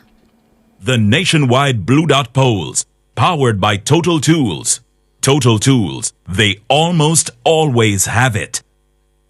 Now, there's been a marginal increase in the number of Jamaicans who believe the country is headed in the right direction. That's according to the latest Nationwide Blue Dot polls powered by Total Tools. 36% of Jamaicans say the country is headed in the right direction. That's up 4 percentage points from the 32% who held a similar view in February this year. But despite the increase, it's still fewer than or less than the 39% of Jamaicans who say the country is on the wrong track. George Davis has more in this report. As the political clock continues ticking towards this year's general election, signs are emerging. Jamaicans are feeling marginally more optimistic about the direction of the country. The Blue Dot pollsters asked 1,618 registered voters whether they thought the country was headed in the wrong direction or right direction. 36% of them said right, 39% said wrong, 25% unsure. That 36% who held a positive sentiment is the highest recorded in these polls since 2021, when the positive sentiment stood at 34%. Notably, the increased positive sentiment comes amid a 40% reduction in murders and a 50% reduction in poverty. The pollsters reason that those national developments may be influencing public perception. But before the Labourites break out the confetti and start sipping the green Kool-Aid, the negative sentiment in the population still outstrips those who feel positive about the direction of the country. This means a larger plurality of the population still believes the country is on the wrong track. But the Holness administration may take some comfort in the fact that the negative 39% plurality is down marginally from the 42% who said Jamaica was on the wrong track 3 months ago. It should also be noted that 39% is the second lowest negative sentiment recorded in these polls since 2021. At that time, 26% believed Jamaica was on the wrong track. It's also 8 points fewer than the high of 47% recorded in negative sentiment in 2023. The political affiliation of the respondents appears to be driving some of the sentiment. There's been a 12 percentage point increase in the number of Labourites who believe the country is headed in the right direction, moving from 62% in February to 74% in the May polls. Comrades are also expressing optimism, albeit marginally, moving from 9% in February to 12% in May. There's been no change in the positive perception of unaffiliated voters. Across all affiliations, the negative sentiment has fallen. The number of Labourites who say Jamaica is on the wrong track has declined from 18% in February to 10% in May. And while comrades continue to express extreme pessimism, that number has also fallen, moving from 73% earlier this year to 71% in this edition of the polls. Unaffiliated voters have seen a 4 percentage point fall in negative sentiment, declining from 44% 3 months ago to now standing at 40%. The nationwide Blue Dot polls, powered by Total Tools, was conducted between May 2 and 17. It has a margin of error of plus or minus 2.3%. George Davis for Nationwide News. The Nationwide Blue Dot polls, powered by Total Tools. Total Tools, they almost always have it. For Perspectives Now, we're being joined by a veteran journalist and former Deputy House Speaker Lloyd B. Smith, a political commentator Dr. Nadine Spence, and political commentator Jermaine Barrett. Good morning to all of you. Good morning to you, Tony. Good morning to your listeners. Thank you so much for joining us here on Nationwide this morning. Let's begin with you, Dr. Spence. What do you make of the numbers Blue Dot indicating, based on the data, that the 36% now is the most positive outlook in terms of the right direction figure since 2021? And on the wrong direction side, this 39% is the lowest figure as well since 2021, when Blue Dot began polling this question. I think clearly, as we near an election and as the government rolls out its achievements and it's gathering its message, it's putting its message together, and there's more out there both on social media and in mainstream media about what is happening. We're seeing that people's minds are being changed, albeit slowly. I think perhaps the most dramatic story that has rolled out since at least since this year, having to do with the 50% drop in poverty. I don't know if that was in people's minds when the poll was being conducted, but I think certainly, there's been a lot that has been happening of late.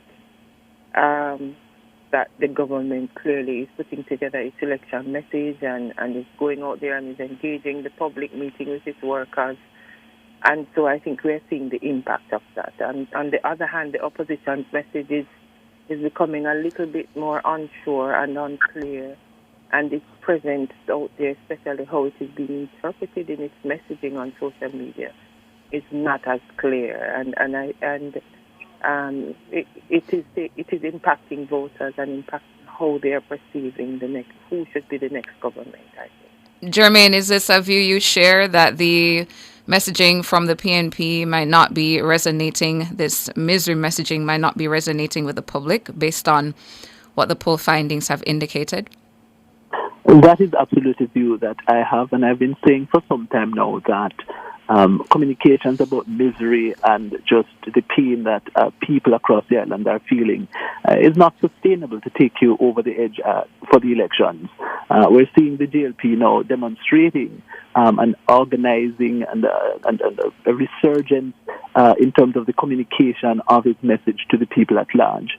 And I think while these are marginal increases, the macroscopic numbers are marginal, it does indicate that things are trending significantly in the right direction for the JLP. I think as well that the poverty numbers, the significant reduction in crime across the island, those factors are factors that I think would be also driving these numbers, and of course, things like unemployment and, other factors are also contributing significantly. I think this really is a significant indication to the People's National Party that they need to do more to advocate, to promulgate to the Jamaican people what it is that they would do were they to gain a state power. Simply be negative, simply nitpicking and pinpointing what they consider to be errors in the administration's approach in governance won't do it at all, not when faced with these significant trends that we've been experiencing over the last several weeks. Lloyd B. Smith, after the break, we get your initial perspective on what you believe the data is reflecting. Going to take a break and come back with more.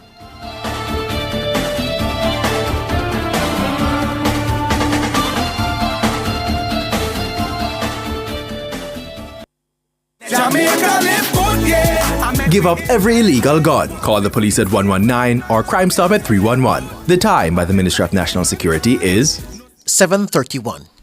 Fix up with Fleetwood products for your home improvement, personal care, and aromatherapy needs. They have your well-being in mind. Available at retailers island-wide. The temperature by Fleetwood Jamaica is 29 degrees Celsius in Kingston, 28 degrees Celsius in Montego Bay, 24 degrees Celsius in Mandeville. Looking for a partner on your financial journey? Look no further. JPS and Partners Cooperative Credit Union Limited offers attractive loan specials and easy savings plans. Plus, becoming a member is simple. If you're over the age of 16 and want to join a credit union that truly cares about your financial wellness, you may be eligible for membership. Conditions apply. Call or visit us at www.jpscu.com to find out more and start building your future today. JPS and Partners Cooperative Credit Union Limited, your financial partner for life. Are you ready for something mega? Spend $6,500 or more before GCT, drop your entry in the box and you can win a 2025 Hyundai Tucson. It's the Mega Wheels Tour promotion, April 5th to September 28th. Second prize, a $50,000 shopping spree every month for a year. Third prize, a $30,000 shopping spree every month for a year. Brought to you by Hyundai, Redstone, Heineken, True Milk, Grace, Walker's Wood, Downing, CPJ Daiquiri, and Carryburst. Choose Concentrate. Only at Megamart. Locations island-wide. Megamart. Best value by far. Authorized under Section 58.3 of the Betting, Gaming and Lotteries Act. Plug into the sun with Peak Energy Solutions. We are your affordable provider for everything solar. Grid tie or off-grid solar P systems, solar air conditioners, panels, lithium batteries, solar supplies, and installation. Visit us at Shop 1, 3 Mosquito Valley Road, Red Hills, St. Andrew. Call 876-279-8820 or 944-0668. Or email us at peakenergysolutionsja@gmail.com. Peak Energy for everything solar.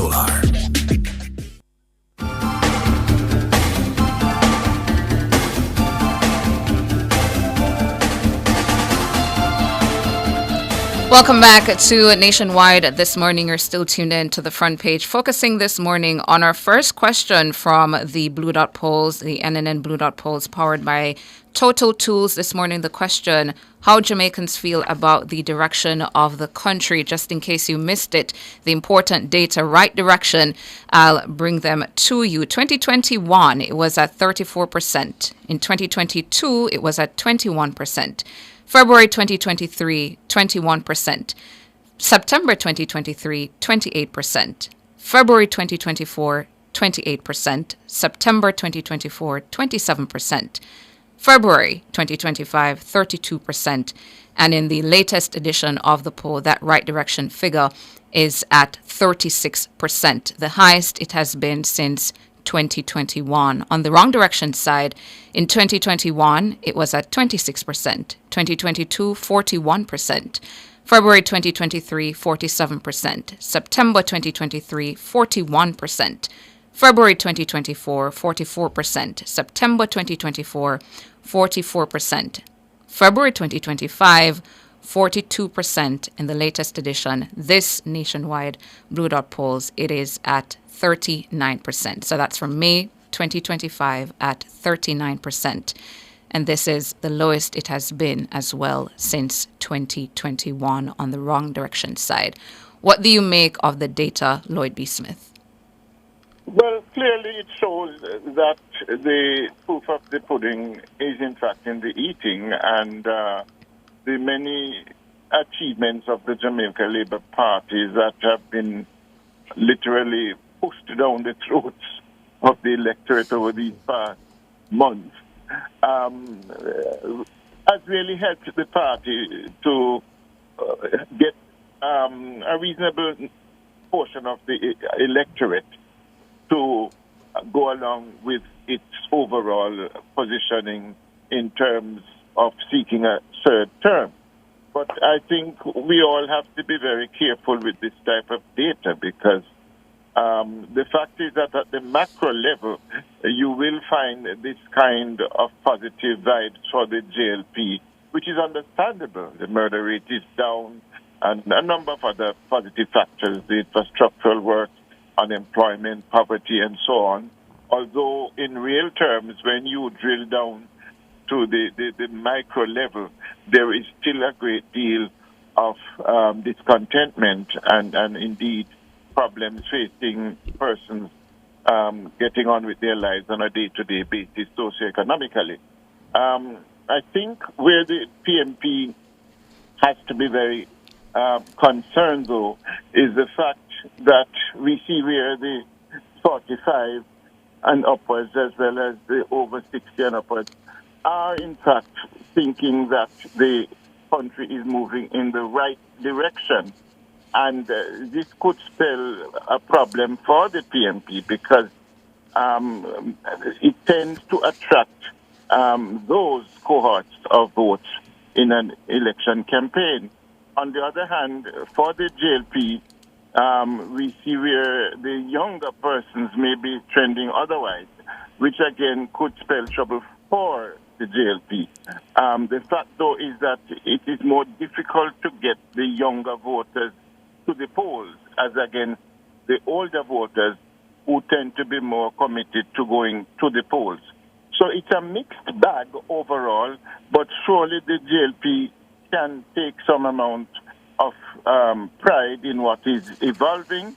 Of course, all of this comes against the backdrop of what we have been observing in several constituencies where the JLP is having problems selecting its candidates, and there is a growing discontentment among laborites in some of these areas.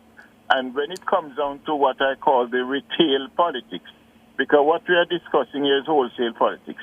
Yes, this may reflect a popular vote trend, but when it comes down to the constituency by constituency battle, the JLP could find itself in some amount of trouble if it doesn't sort out that level of its organization.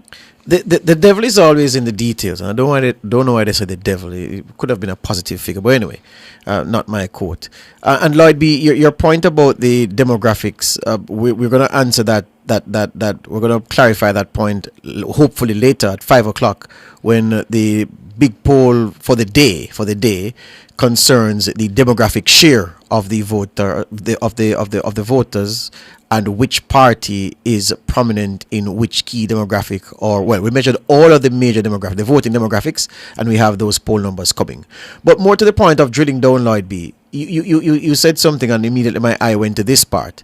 The parish breakdown of the right direction, wrong direction question. It has something very interesting here, Lloyd B. It shows that in St. Mary, while the number of people who believe, well, it shows that the number of people who believe that the country is going in the right direction, that plunged by 11% between February's poll this year and May's poll this year. So the number of St. Mary people who believe the country is going in the right direction, that dropped by 11%. And the number of people in St. Mary who believe the country is going in the wrong direction ballooned by 21%. So in February 2025, 30% of St. Mary people felt the country was going in the wrong direction. 30%. And at that time, that 30% of wrong direction for St. Mary was the lowest wrong direction sentiment in the whole country. But now, 2 months later, in May 2025, the same St. Mary people Blue Dot is telling us 51% now believe the country is going in the wrong direction. That's plus 21% in terms of wrong direction numbers. And, as I said, where St. Mary is concerned, right direction, 39% believed it was going in the right direction in February 2025. And 2 months later, 28% believe it's going in the right direction. So that has fallen 11 percentage points. But for Hanover, in February, Hanoverians, 48% of them said wrong direction. Now, 35% say so. So that has fallen by 13%, the number of people who say wrong direction. And for Hanover, right direction, 26% said right direction in February. That has jumped to 40% in May. So those two parishes, Lloydie, I don't know if with your experience, what can you read and tell us that those numbers are saying about St. Mary and Hanover? Well, it's a fluid situation, and as we all know, all politics in the very final analysis is local, and it would be interesting to disaggregate those figures further to see the extent to which Labourites hold the view that the country is going in the right direction, or on the opposite side going in the wrong direction, as with the comrades as well. But I suspect that, the poll is a snapshot in time, and when you look at some of these constituencies, the volatility can be explained within the context of what is happening in terms of the political representation of the members of parliament and councillors. And also that St. Mary and Hanover would be two of those parishes where the PNP would have taken back charge of local government coming out of the last local government polls in February last year. Certainly St. Mary has a new mayor, and Hanover is with the PNP again. So that may also be a reflection of, well, that fact may also inform the numbers that the pollsters found when they were in the field. Yes.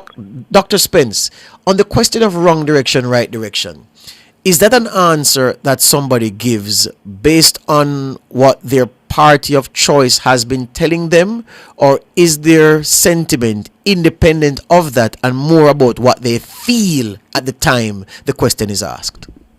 I think it's what they feel at the time the question is asked. What is happening in local politics? Take that St. Mary Hanover. One of the things we've been seeing, at least on social media, and if you're paying attention to the bloggers and vloggers and so on, is that Hanover has become very active in its on-the-ground campaigning, and that one popular PNP supporter switched to the JLP. And a lot of information sharing is happening in Hanover from the government side or from supporters of the JLP, not necessarily that the JLP as an organ is down there working more. And you're talking about Craig Oates, of course, in case people are wondering, yes. Exactly, and we've been hearing that Robert Montague is losing ground in St. Mary, that he's not as popular, perhaps not as active on the ground in St. Mary. So you're wondering, I'm just hearing that difference in terms of how the parishes are breaking out. You're thinking about that, what Lloyd B. said, that all politics is local. Mm-hmm. That in the final analysis it would appear that what is happening on the ground, as should be expected, is impacting people's sentiments as to whether or not they think the country is going in the right or wrong direction. The only thing about that is people are so fickle. Like the change between one poll and the other is so drastic. Yeah. That one wonders if it were done in September again, what would people say if it is that either party became more active on the ground in either parish? Yeah. So, and Jermaine, thank you, Dr. Spence. Jermaine, the thing is this: margin of error, remind both of you, well, all the three of you, is it's 2.3%. And the numbers I gave for St. Mary and Hanover, they swallow up that margin of error. So there's no doubt about what those numbers are telling us. But elsewhere in the parish by parish consideration, it's tight, perhaps except for St. Catherine, where the number of people who say right direction has gone up by 10 points, and the number of people who say wrong direction has declined by 7 points. So it's tight elsewhere, except for Hanover and St. Mary, which were, if it were not for the two of them, I'd say anomalies. But two of them, I'm wondering now what really is accounting for that swing away from the administration and right direction on in the case of St. Mary, and to the administration in the case of Hanover, Jermaine. George, I think there is definitely a disparity and a dissonance between the big numbers that are trending in the right direction, crime, unemployment, and so forth, and how people are experiencing these factors in their daily lives. And, it is the case that it's not being reflected at a concomitant level. And so I think Dr. Spence. Dr. Spence's analysis is spot on. The kind of political organizing and optics operating in either of the two parishes, Hanover and St. Mary, are distinctly different. I mean, the JLP knows that the West is going to be very, very important in order for it to retain the state power. I think there was a bit of a seemingly a complacency that, St. Mary, the chairman of the JLP, having a seat there and being able to organize and mobilize, that they have not been as strident in sort of communicating a message and responding to the needs of the people. Yeah? But you're seeing a little bit of that now. You would have heard fairly recently a massive water project there, somewhere, there. You would have heard in this, I think it's Discovery Bay, or no, not Discovery Bay, one of those townships where the sea is continually eroding the land. It was Onoto Bay you're talking about in St. Mary, yeah. Onoto Bay, sea eroding the land. And $240 million, yeah. Precisely. So those things, are representative of the administration recognizing that, St. Mary people need some help as well. The question, though, is it enough? Is it responding to the issues that are of concern to St. Mary? Those issues are bad roads, it remains water, it remains levels of unemployment or underemployment that is concerning to people. And that's why the numbers, I think, and then of course the political organizing, Bobby Montague seems not to be getting it right just right now. So all of those issues have to be resolved to get the numbers trending better for St. Mary. And of course, I think we're going to see a push in that direction going forward. Yeah. I think our time is up. Yeah, that's it. Thank you this morning, Dr. Spence. Very appreciated. Lloyd B. all the time, and Jermaine Barrett, really appreciate your contribution, man. Thank you. You're welcome. All the best. Out of time we are. Thank you. Break time. Back with more after these.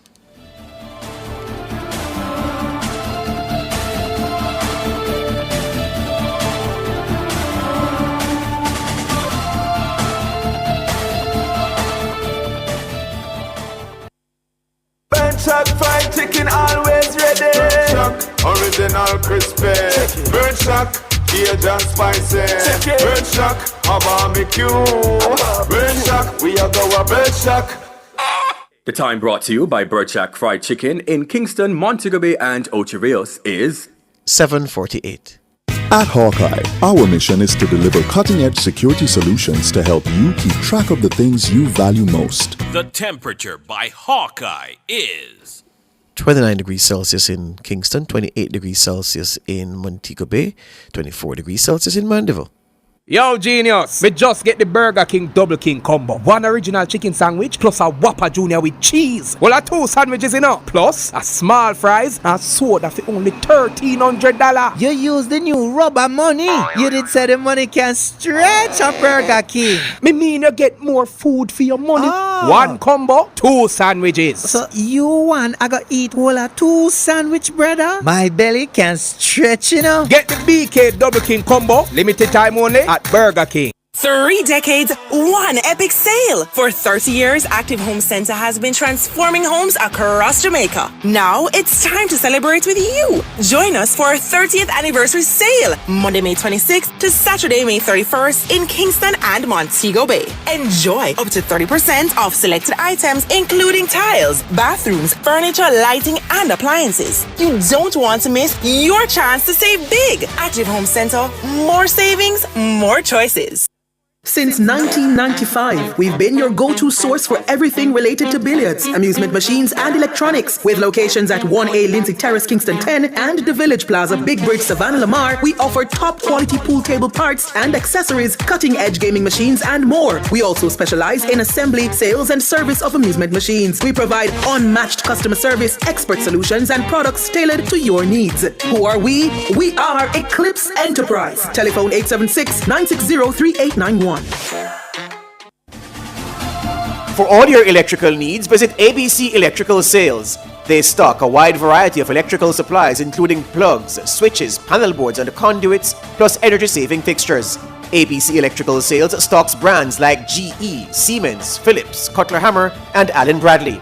They also offer free island-wide delivery just to suit your needs.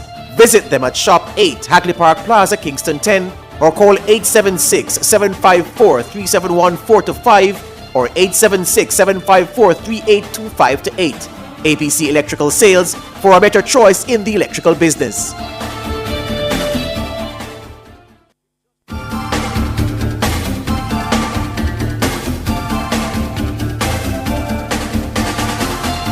Back with us here on Nationwide this morning, just to give you a little bit more of the numbers from this first poll question that we're dealing with. Remember, we're presenting the poll findings to you, culminating in the party standings.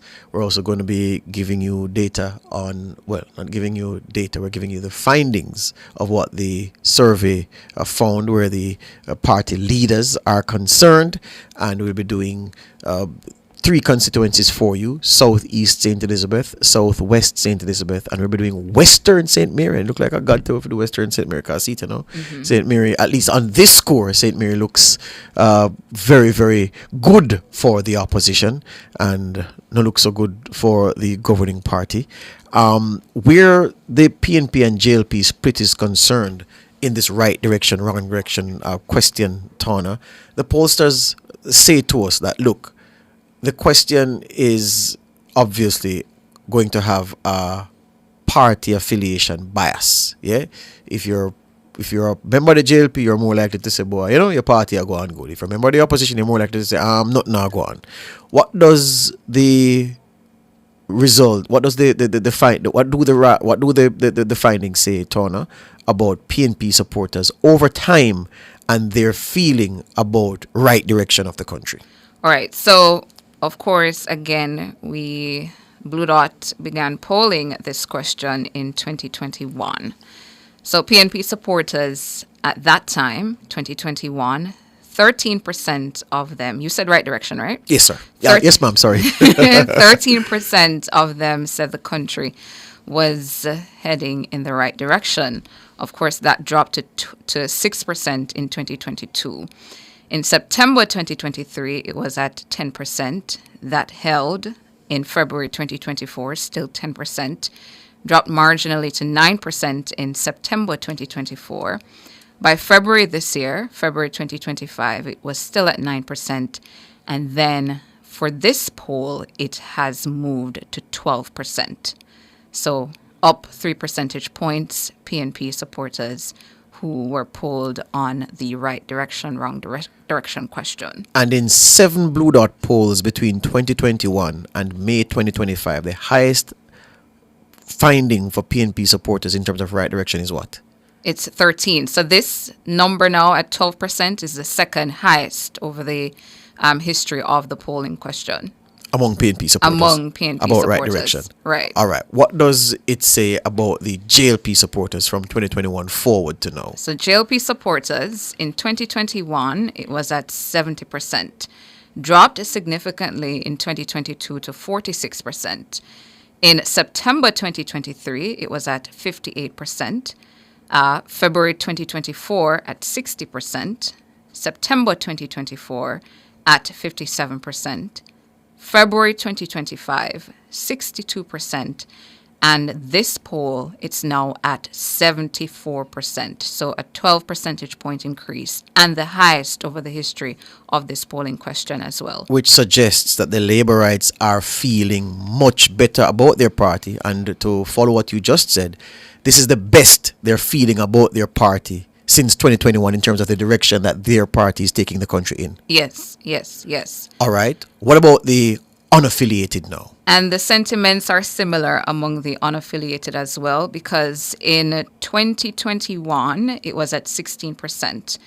In 2022, 9%. September 2023, 17%. February 2024, 13%. September 2024, 18%.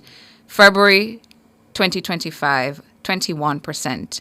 Now in May 2025, 21%. So this still remains, between February and now, still the highest among the unaffiliated members of the Jamaican public. But still a tough nut to crack, that group.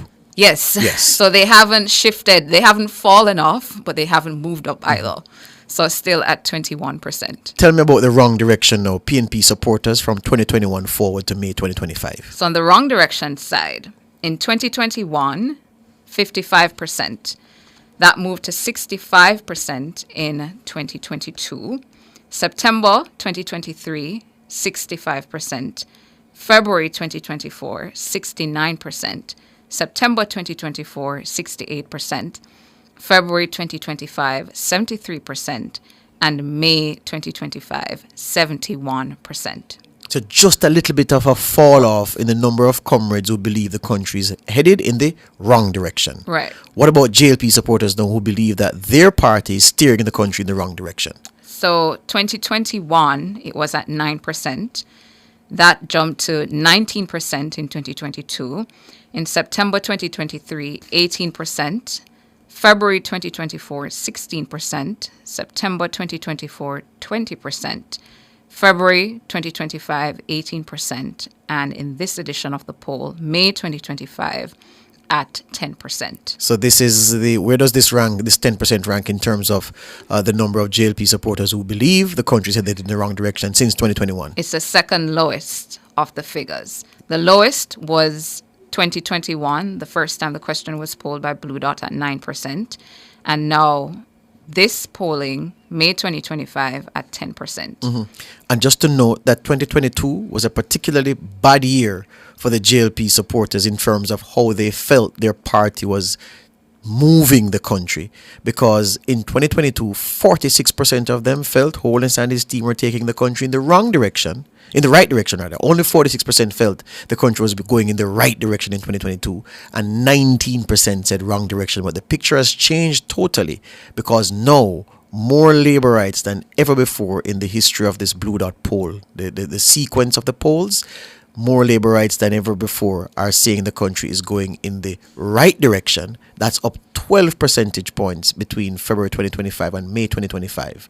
But the PNP support almost tagged to the margin of error, 2.3%. 3% more of them believe right direction, and 2% less believe wrong direction. So those are the findings rather on the right direction, wrong direction question. And as we told you, the St. Mary and Westmoreland are the places where, the concern is significant in terms of moving the country. Here's the thing, Tawna. The right direction, is there a breakdown for men and women? There is a breakdown for men and women. Just pulling that up. So for females, so we have a February and May comparison for females and males. So on the right direction side, for February 2025, it was at 30% of females who say the country was heading in the right direction. That has gone up by 4 percentage points to 34% in this edition of the poll. So May 2025, it's now at 34%. And on the male side, for the right direction, it was at 34% in February. That has equally gone up by 4 percentage points. It's now at 38% of males in Jamaica, parts of the voting population, who say the country is headed in the right direction. On the wrong direction side, for females in February 2025, it was at 42%. That has dropped to 39% in this edition of the poll. So February it was at 42%, May 2025 at 39%. And similarly, on the male side as well, same statistics. February 2025 for the males, it was at 42%. That has also dropped to 39%. Very well. All right. That's it for now. We'll have much more at midday where the polls are concerned, and then we'll have a nice story for you at 5 o'clock. Front Page was brought to you today by ABC Electrical Sales. For a better choice in the electrical business. You're listening to Nationwide 90 FM. The time is 8 o'clock. Success, powered by learning. The Temperature, brought to you by Sandals Corporate University. Come grow with us, is 29 degrees Celsius in Kingston, 28 degrees Celsius in Montego Bay, 24 degrees Celsius in Mandeville. From the mountainside to seaside, countryside to townside, inside and outside, it's across Jamaica this morning.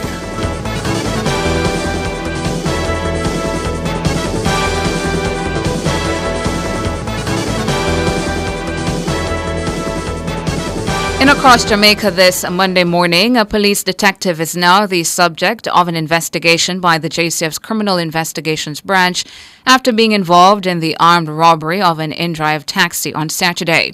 Reports are a 19-year-old in-drive taxi operator picked up a passenger along Colleyville Avenue in St. Andrew when the man brandished a gun and took control of the vehicle. The teen managed to escape and alerted authorities. The Police Emergency Communications Center triggered a rapid response with coordinating teams from both the St. Andrews South and St. Catharines South police divisions. The lawmen say electronic tracking technology located the stolen vehicle on Dyke Road near the Jamworld complex in Portmore, St. Catherine. Officers intercepted the vehicle and found a man inside. He was later identified as a serving detective corporal in the JCF. A search of the detective discovered a government-issued Glock 17 9mm pistol, 2 magazines, and 34 rounds of ammunition. He was also carrying his police ID. The stolen vehicle was taken to the Greater Portmore Police Station, where it was processed by the Scene of Crime Unit. Investigators collected several pieces of potential forensic evidence. The detective was taken into custody. His identity is being withheld pending formal charges. There's a critical need for construction materials such as lumber to help the families at 17 Barbican Road whose dwellings were destroyed by fire on the weekend. 37 people, including children, were displaced by the fire, which swept through the tenement yard around 3 o'clock on Saturday morning. Councillor for the Waterloo Division, Winston Ennis, said additional assistance is expected on Monday.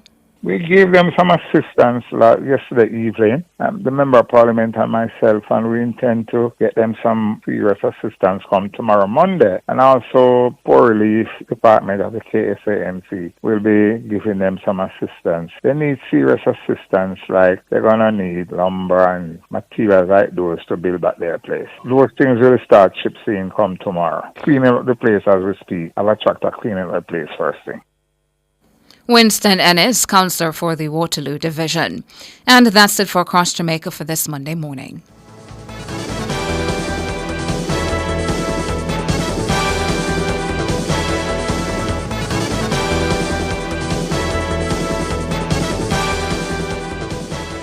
In Jamaica, your rights are protected by our Constitution. From the right to education to freedom of expression, every citizen deserves respect and dignity. But remember, with rights come responsibilities. Let's uplift and respect each other and stand against injustice. Together, we can make Jamaica a better place for ourselves and future generations. Know your rights. Embrace your responsibilities. This message was brought to you by the Ministry of Legal and Constitutional Affairs. Are you ready for something mega? Spend $6,500 or more before GCT, drop your entry in the box and you can win a 2025 Hyundai Tucson. It's the Mega Wheels Tour promotion, April 5th to September 28th. Second prize, a $50,000 shopping spree every month for a year. Third prize, a $30,000 shopping spree every month for a year. Brought to you by Hyundai, Restaurant, Heineken, True Milk, Grace, Walker's Wood, Downing, CPJ Daiquiri, and Carryburst Juice Concentrate. Only at Megamart, locations island-wide. Megamart, best value by far. Authorized under Section 58.3 of the Betting, Gaming and Lotteries Act. Make a toast to your future. The JTA Cooperative Credit Union is by your side. All educators, the best is what you deserve. We'll keep your dreams alive. Competitive loans to help you grow. We'll take you higher. Great returns on your savings. A bright future is in the making. Build the best you with the best credit union. We are committed to serving you. The JTA Cooperative Credit Union, serving our members, impacting lives positively.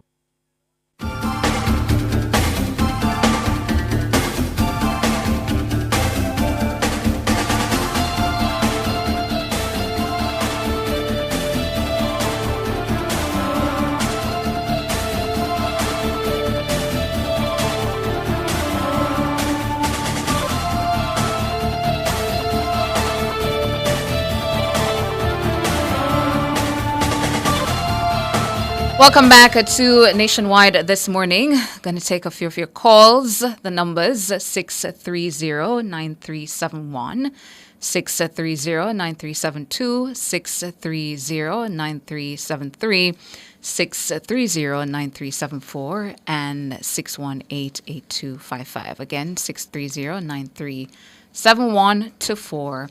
and 618-8255. That's our digital line. Taking your calls this morning up to about 8:20. You can give us a call. Let us know how you're reacting to the poll findings. First poll finding of the morning from our NN Blue Dot polls powered by Total Tools. The question we asked, how do Jamaicans feel about the direction of the country? As usual, that's a poll question we normally start with. And the results, the main findings, just in case you missed them, the main findings, the right direction poll finding, 36% of Jamaicans, members of the electorate polled, believe that the country is headed in the right direction. And on the wrong direction side, 39% of Jamaicans feel the country is headed in the wrong direction. Some context for you in case you missed it as well. This 36% saying the country is heading in the right direction is the highest the figure has been since Blue Dot has been polling this question since 2021. On the wrong direction side as well, the 39% is the lowest that has been too since Blue Dot has been polling this question in 2021. At that time, had the lowest figure at 26%. It was in the 40s over those years that have passed, and it's now back in the 30s at 39%. On the right direction side, the highest was 34% back in 2021. It straddled the 20% for since 2022 up to 2024. It was at 32% in February, and it's now at 36% in May. Get them done. We have 3 calls already. Perhaps I think we have 5. So it's cut and swallow morning. This is not time for mastication, for slow chewing. No. So I have in order Alric, Chris, and Carl. Alric, morning. Morning, Tana. Morning, George. Good man. Fast. Yeah, man. The polls, the trend is showing to me a lot of things. They going in the right direction, up, going in the wrong direction, coming down. And I have a feeling that a lot of things has influenced that. The unemployment rate is down. And that's other thing that means more people are working. And I have a feeling more people are getting the message from the Jamaica Labour Party and are seeing what they are doing. I think that stuff over in St. Thomas swayed a lot of people that the country is really going the right way. And I think that is where the thing is. So it's a good look for the Prime Minister and the Labour Party. All right, sir. Hear you on that. Thank you this morning, Alric. All right. Good. Chris, morning. Morning, Sir George. How you doing? Good, man. Morning, Tana. Morning to you. Well, the place for me why you looking at, George, the Mount Salem and Catchinall and the Tucker, more you give me something on that. This more you put your whole spine. You're from those areas? I'm a grown man. Then if you're grown, you fi tell me. Me not gonna tell you nothing. Then no, Chris, you fi tell me, man. The poll now show me that in it. No, me don't want to tell you something I lie. Me I tell me why you do the thing for me. Oh, you want, so you don't want the answer this morning? No, man. Okay. Check, man. Yeah, we can't check it, man. That's 2 phone call that, man. 2 phone call And that. then the problem again to him, George. Andrew look like him left the people about the Twickenham Park, Central Village people and people in our water for John. Oh, talk to me. What going on there? What going on there? What going on there? Well, no, you nobody better. Then he's really the only PMP representative out there, you know. Yes. Well, no, you're nothing for Labour right now. No, her constituency that. Yeah. Yeah. But when you're not JLP person up with our fee for the election. Then no, butt up and catch that, man. Miss Denise can't lose that. You laugh. You laugh. You're right. You know, Chris, one time, my granny was doing some political work, up in Sufferers Heights. Them don't call it that anymore, but me, where I talk, eh? Yeah, man. And she say, when the man them come around them on blue ladder and fire off of the car where she was in, 2 fly through the back windshield, Yeah. Yes, man. She shake up for about a week, brother. I remember like it was yesterday. It kind of changed now. Yeah, man. I want to tell you where it's coming from. That was 80. That was 80. Yeah, that was 80. Yeah. Yeah, that was 80. Community need for uplift though. Mm-hmm. I haven't been through there in a long time. I know the rules them used to bad. You know? Yeah. Some of them things they need to tear down and build up some plaza just like what them do at St. Thomas. Mm-hmm. Yeah, I mean, you want plaza too? Got something to do. But brethren, you don't have big businesses down there, so man. You don't have Lasco across the road, and you have Paint, and you have High Pro, you have whole heap of business out of White Mall, man. You want something in the middle. Oh. You understand? You get a big gas station on the front, over on your side. So what more you want? This is not going so better. This is not going. You have Astrom up the road. You have the fish place. You have RGD. You have NHT. A whole heap of things you have out there, so man. You need a little rub down more, George, man. All right, no problem. You are entitled to want more, You're a taxpayer. You're entitled to want the best. Which is right. And the scheme, them, make the place look nice. And so do something, give the place an uplift. But I must commend the Prime Minister. He's doing a wonderful job. Mm-hmm. I want to thank Mr. Lightby Smith. Yeah. Thank him so much. Yeah. I mean, that you, barefoot youth, I'm going to be there. Yeah. He was one of the father. I can run to him help me out because them kill my father, I'm going to be, Yeah. I never had no father and I could have run to Mr. Lightby Smith and he give me a bread in my pocket. Yes. So I want to thank him openly. Yeah, man. A legend. Yeah, the man. Father. Top man. Lord be top man. Yeah, man. Put me all in paper, man, to people help me. Mm-hmm. I want to tell him thanks and respect. Mm-hmm. One day I'll give him a call still. So big up yourself, Tana. Big up yourself, Sir George. Top of the morning. All right, sir. Chris. Respect. Carl, good morning. Morning, Joy. Morning. Wait. Me da wait for you for call because me hear you cark the place yesterday, man. Yeah, I mean, that discussion this morning. What you call for discuss? No, Brockman can't run against Spurnell. If Miss Duncan could run against Spurnell, me not tell Brockman who can't fix up in SUV. I go run against Spurnell. So that's how we have to time. Who for SUV want fix? Man, I did me when just as the Lowes Parish Council, he did sign over to him already, saying he get it and find that ticket. Sometimes it's a pass all me, they come like it out of a tear down. Who's the individual, Carl? Yeah, George. What the man name? Carl, tell me what the man name, the man. George, man. You see, you stay though. When you call people name, you don't want to call it. And when you leave people name alone, you call people name. Anyhow, George. Yes, sir. So me not really do much call until in the evening, but anytime I hear Lightby Smith come on, me hear a person, I pick him up. That when a person forget pick up, you have to get, when he forget lashing, you have to lash him. Lightby Smith must learn when he come and he's ready for you learn to try. Not care politics one look is to speak the truth. But him never said nothing wrong this morning. Hold on, George. All right, Lightby Smith said this morning, you can go check back your tape. Mm-hmm.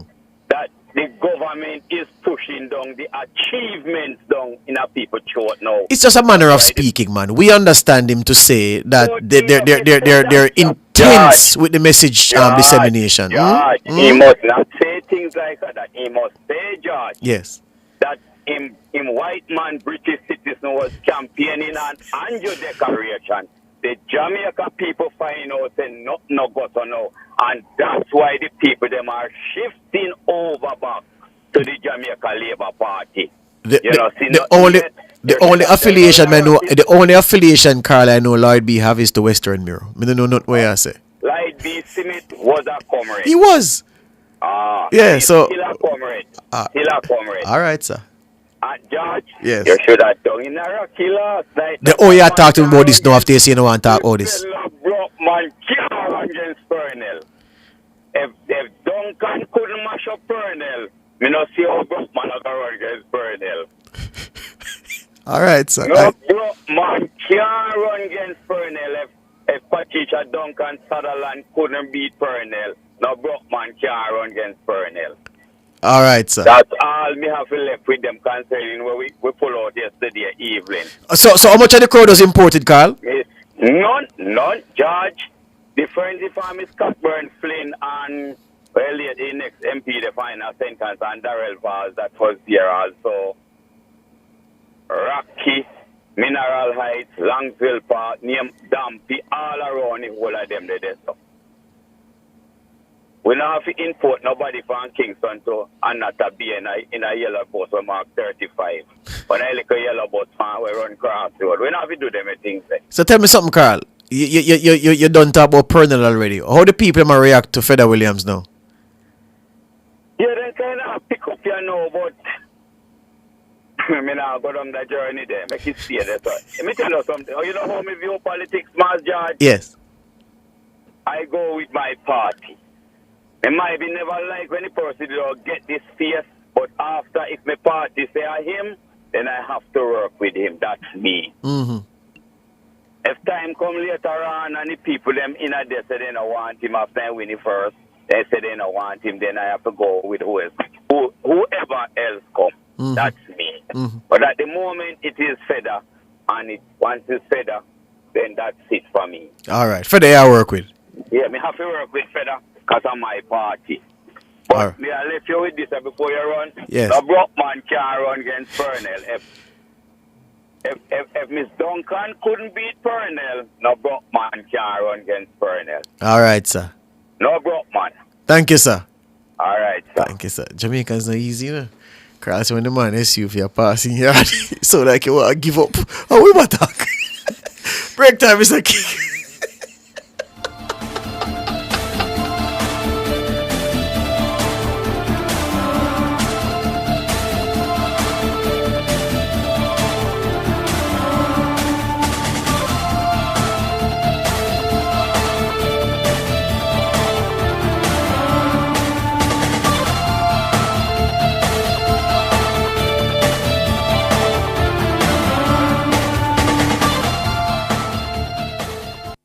Apply for your NHD refunds at nhd.gov.jm or via the NHD app. Do not click on any links offering to help you.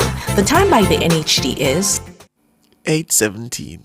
Fontana Pharmacy has a wide variety of items from pharmaceuticals, household, cosmetics, toys, and more. The temperature by Fontana Pharmacy. It's all good inside is 30 degrees Celsius in Kingston, 30 degrees Celsius in Montego Bay, 26 degrees Celsius in Mandeville. Let's feel for something nice for Drake. What is that? Trangback Premium. Trangback Premium. Now available. Trangback and I'm a packer. From visas to green cards, the Consular Queen at Barrett Immigration is your trusted guide for all things U.S. immigration. As a premier immigration consulting firm, we help reunite families and resolve your toughest immigration issues with care, speed, and affordability. Call now at 470-593-8448. That's 470-593-8448. Barrett Immigration, where the Consular Queen helps you unite families and change lives.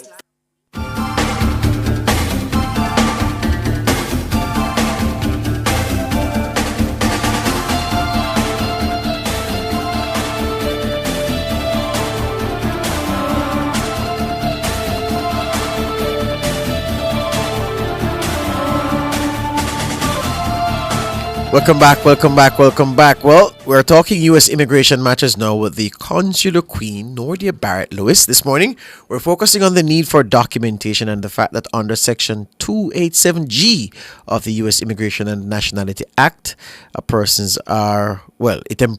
act empowers other state agencies to carry out certain immigration enforcement. And this morning, we are going to just ask some questions relevant to that. So, Nordy, are you there? I am. How you do? Not bad at all. I am thankful as always and making myself great so that I can also help my Jamaicans to be great as well. All right, look, why it's something dash in here, do I want that? Grace. It's grace anatomy. All right, Reverend. All right, I hear you. All right, let's get to the business though at hand. Explain to the listeners, the viewers, what Section 287G of that Immigration and Nationality Act allows and why is it now a point of controversy? Okay, so I wouldn't say it's a point of controversy, but a point of concern All right. for the undocumented. So what 287G says, or basically does, it gives authority to other state agencies to deputize and carry out roles communicating back with ICE as to their immigration status, and if it's a concerning status. So of course we know that the undocumented need to be super careful. An example, and if you know, you'd have known that my office is physically here in Atlanta, Georgia. Yes. Now, in recent times, and I think Nordia got her connection froze, so we're gonna just refresh the connection. So talking to the Consular Queen, an illegal U-turn. Oh, hold on, Nordia, are you hearing me? I am hearing you. Right. Continue, yeah, man. Continue. Just pick up where you left off. The truth is that it's an illegal turn, but it was an incorrect stop. They stopped the wrong person. Yes. And they do apologize. The policeman resigned, but here what happens: she was placed into ICE custody, right? Because the state agency deputizes for ICE. She's now bonded out. And bonded out meaning she has some time before going back to court. So she's moving about freely until it's time for court. But something must happen by the time she goes back to court. Otherwise, she will be deported. Now, what this is saying is that if you're undocumented, you're in the supermarket, you're wrongfully stopped. Remember, this person was wrongfully. And even though they apologized for that, they did not overlook the fact that they didn't overlook the fact that she is undocumented. It becomes a point of contention at this time. So what I am here to say to my Jamaican folks and my Caribbean folks is that if you're undocumented, you want to go in and seek professional help, because moving about is no longer safe. Something could fall from a shelf in the supermarket and it appears as if you were stealing. Well, we're so sorry, but guess what? They find out that you're undocumented. It's a problem. Oh my. A traffic stop, the same. Yes. Well, this was a traffic stop. Yes. So it's the same thing. They're sometimes going on buses. So you will hear that Florida would have signed something since the new administration where these individuals can deputize. But believe it or not, this 287G has been around since Bill Clinton. He was the one to sign this in law September 1996. So Yes. it is nothing new. What you're seeing now is enforcement of what has already been there. Yes. All right. Are there risks in allowing local state agencies to carry out immigration enforcement, which is typically handled by federal authorities? All right. So it's not that they're deputizing. So they will take it to the authority that is responsible to take care of things. Note that the police department is not handling the fact that this lady is undocumented. She was in with ICE and she's now placed in immigration court. So it's not that these people are handling the portion that doesn't belong to them to handle, but they are pointing out. And guess what? They are also asking you to seek voluntary departure as an undocumented person. If you call the USCIS right now, U.S. Citizenship and Immigration Services, if you call that phone number right now, it will say to you as an undocumented that they're offering you $1,000 and a plane ticket to voluntary return home. Yes, I've heard that. Right. So they are getting more and more stringent. If you want to look at early, since the new administration, 5,120 Jamaicans were in removal. Right, that's Jamaican. We are in front of the Caribbean, but forget about the fact that we're in front of the Caribbean. This is a 30% increase from the previous administration, the previous year. So, of course, all of this is concerning. So, if you are undocumented and you are out there, you can't be walking freely thinking that everything is okay. You are almost playing the lottery. So, I'm going to say to you, step up, step in. Barrett Immigration is here to offer whatever support there is that you may need in order to get through this process. You may need to call to find out what options, what are the things open to you. And as it relates to voluntary departure, you want to think about that before you go. Why? They're saying to you, if you voluntarily depart, in the future, they're going to create something that you'll be able to come back. Why not create that thing now and prevent you from going? That number you mentioned, Nordia, the 5,120 Jamaicans listed for removal. Can you just clarify that for me? Are they in custody pending deportation? No, removal. This is removal orders. As in, they'll be on a flight out. Oh. Mark, they're not gonna put everybody on a flight at the same time, but it's gonna be little by little until everybody gets out. But Yes. bear in mind that whilst it's 5,120 now, it's going to be growing. Yes. It's going to be a growing number. Yeah. What are the legal or policy reforms that you think would help to ensure due process and the prevention of a wrongful arrest? Because that's the problem that many people are facing now. They're saying that, boy, where do we turn to ensure that the process is followed, that we're not just arbitrarily sent back home after they pick us up for the most minor infractions, the most minor offenses? All right. So wrongful. I'm going to zone in on the word wrongful that you have stated there. And I'm not here to provide legal advice. Nonetheless, this is general information. So as a general rule, if you were a documented person or a U.S. citizen and this wrongful thing took place, they would have absolved you if there was another wrong thing too, right? However, there's an exception to that. If immigration is involved in that, it doesn't absolve you from what has happened on the immigration side of things. So it's the same example you gave earlier with the Hispanic student, eh? Yes, right. I hear you.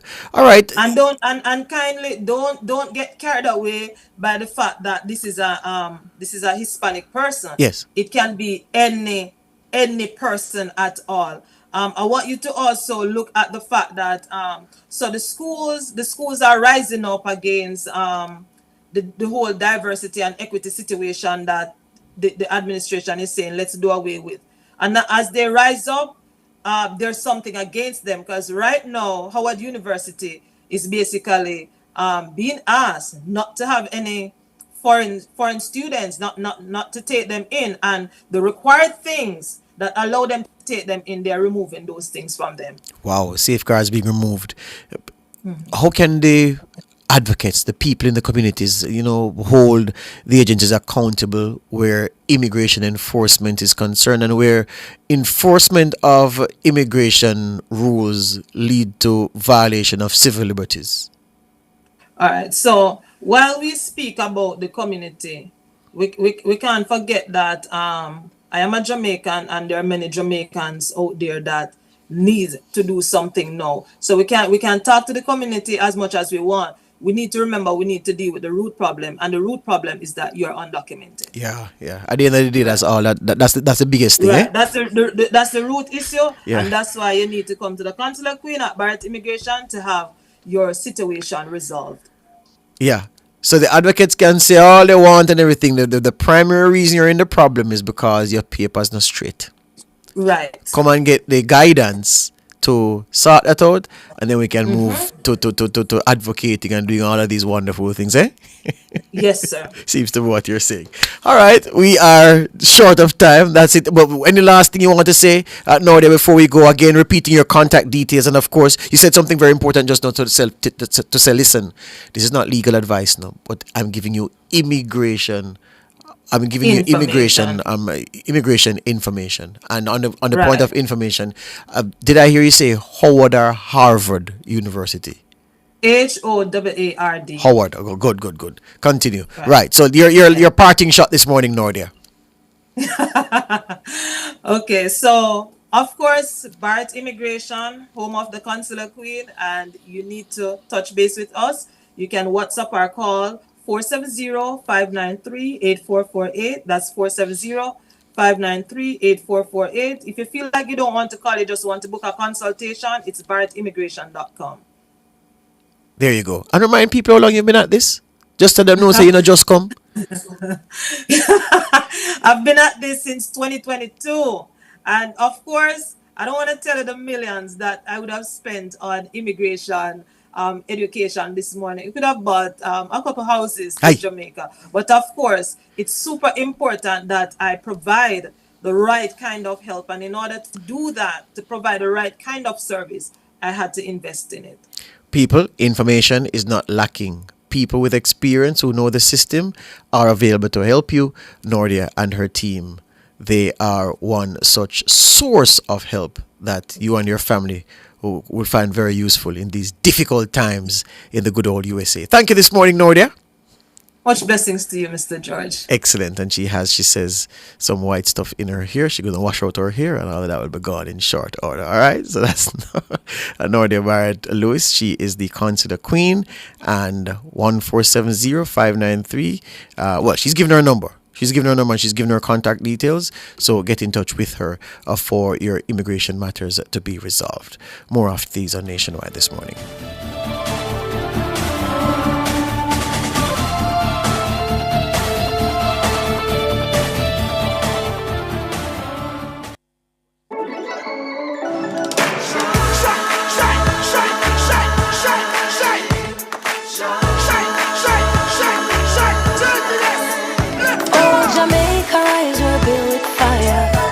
And vibes, and through it all there's a glow inside. Let's keep our shine alive. From the market to the factory floors, from the hillside green to golden shores, we're reaching heights, our energy that lights the sky. JPS, powering what matters. It must stop. It have to stop. Gang violence is not the solution to our problem. It will only cause pain and suffering. Let's find non-violent ways to solve our conflict. Let's work together to create a safer and peaceful Jamaica. Let's all live good. A message from the Ministry of National Security.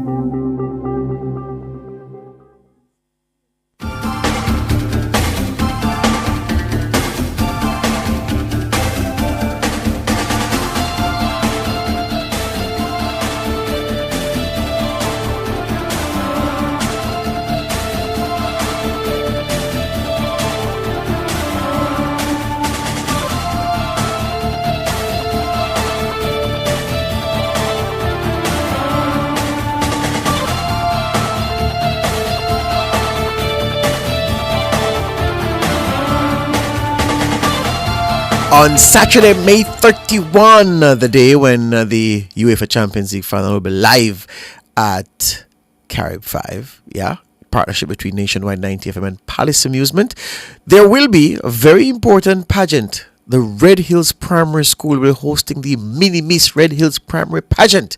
And to tell us more, we're being joined by event coordinator Shane Sutherland. Good morning, Shane. Shane? Yes, sir. Good morning. How you doing, man? Not bad, sir. Great. Tell me about the pageant coming up on Saturday, no? All right. So this is our first ever Mini Miss Red Hills pageant and talent show. This is part of the school's Child's Month celebration, aimed at empowering the children by providing them with a platform to showcase their talents, personalities, through the creative arts, positive self-expression, sportsmanship, as well as foster cultural awareness and civic pride. All right. How many youngsters you have in the pageant? 20. 20. And what have been the steps taken to prepare them for this big thing on May 31 at 4:30? The preparation started from February. So we've been doing the groundwork from February. We're calling the big show. We're calling the professionals to train them properly. We have volunteers, we have passionate teachers, and they go even recently. Teachers didn't took their holidays and they were on the ground working with children, getting them ready. All right. What else are you having apart from the pageant on that day to entice people to come and make the place crowdy and noisy and nice? So first and foremost, we'll be having Miss Crystal Tomlinson as our MC. And we all know Crystal Tomlinson is big on women empowerment. Yes. And what better person would you want on stage interacting with the girls in one of the biggest nights of their lives. We'll have in Cocker High Flames. You know, he's very popular among the young people. Yes. He'll be doing some of his he'll be performing for the first time some of his new songs live. Yes. We have Tactic, we have Powerhouse, Gospel Powerhouse from Manchester, Anti-Sue, Kickstart Proceedings. We have Ramon Cox, vocalist, and many more. Yes. If you're putting on this thing in a Shane with these big name people, it must be costing something to pay them. So how much it is that they're going to have to pay to come in? To be frank, we have received a lot of sponsors so far, and some of these persons, because it's a school event, yes, they haven't been as cost as we would have expected. Yes. But yeah, so it's part of them giving back to the community. But so that me don't expect for come in and come in free. But tell me how much it's going, how much you charge me for coming. For your charge, might double the price.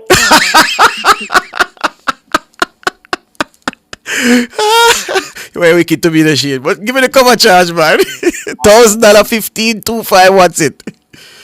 So for adults, yes, it's $5 at the gate. Yes. $2,000 before.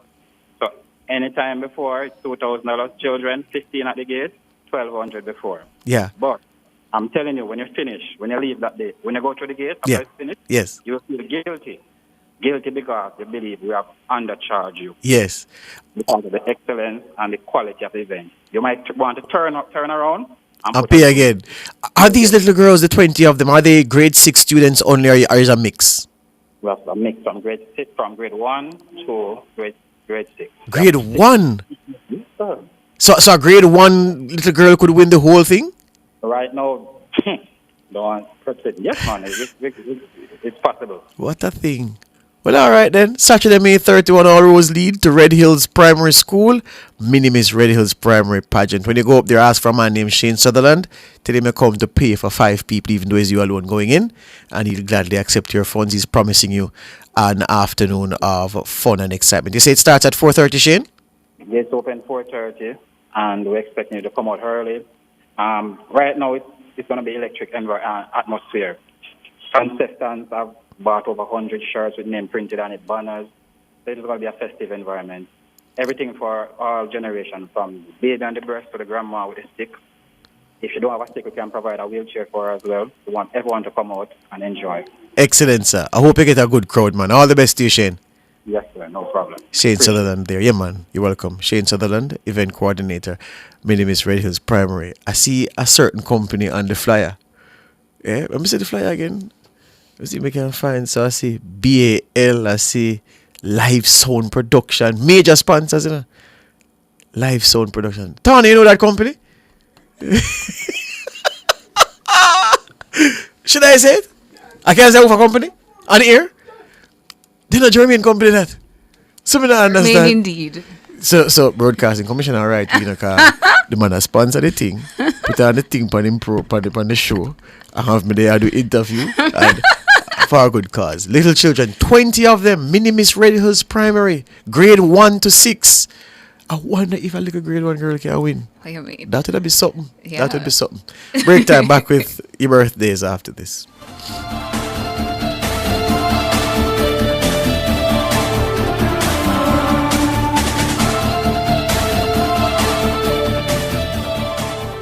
Digital Burger, Sim, burger, Sim. Get yours today and double the value. Visit your nearest digital store and grab your burger. Get your BOGO SIM now and get a second SIM free. Enjoy free calling for 3 months between the 2 SIM cards. Plus, a 3-day plan with 300 minutes plus 15 gigabyte any use data on both SIM cards. Visit a digital store today. Double the value and share it with friends and family. BOGO. Digicel. Better connected.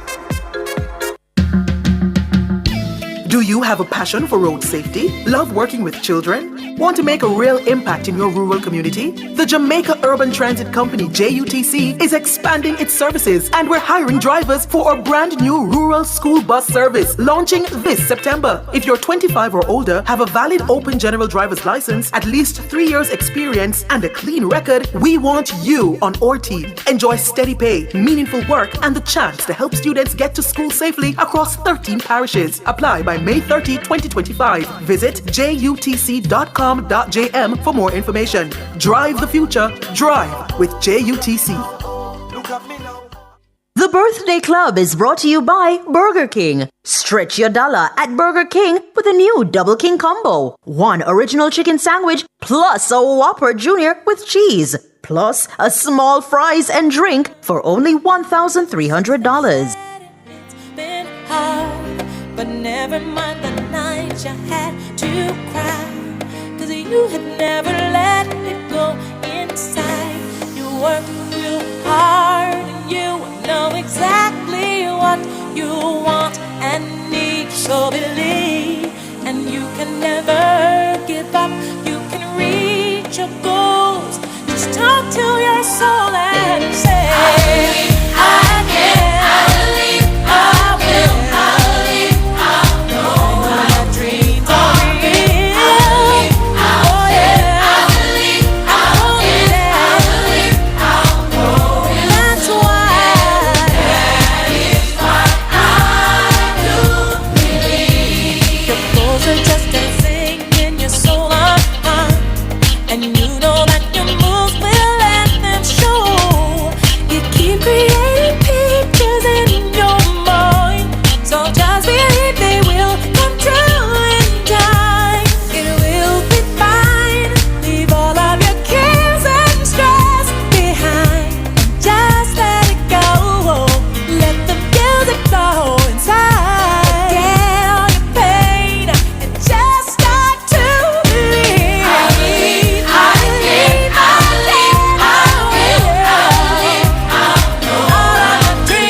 That time of the morning when we tell some very special people happy birthday. Happy birthday going out to our friends on Facebook. Happy birthday Sophia Richards Williams. Happy birthday greetings also going out to Peter Gay McKenzie, Jamaican Black Queen. Happy birthday to you. Happy birthday as well to Carla Williams, Nadine Stevenson, Jamaican Samuels. Hope I'm pronouncing that right. Happy birthday to you. Happy birthday as well to Natanya Williams, Anna K. Burton, Anne-Marie Morgan, Ross Samuels. Happy birthday, Ross. Wishing for you a great day. Happy birthday greetings also going out to Janelle Ramson, VIB, very important birthday. Oh, your birthday was yesterday. So belated birthday greetings to you, Janelle. Hope you had a good one. Coming from Mom, Rochelle, Grandma Daphne, Uncle Ralph, and Cousin Tam Tam. Loxley. Oh, I thought this was a birthday. Yeah. Who else is on the B-Day list? Do come on over into the YouTube chat and post those birthdays so that we can wish your peeps a special one.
you're celebrating your birthday today, happy birthday to you. If it's your anniversary, happy anniversary to you as well.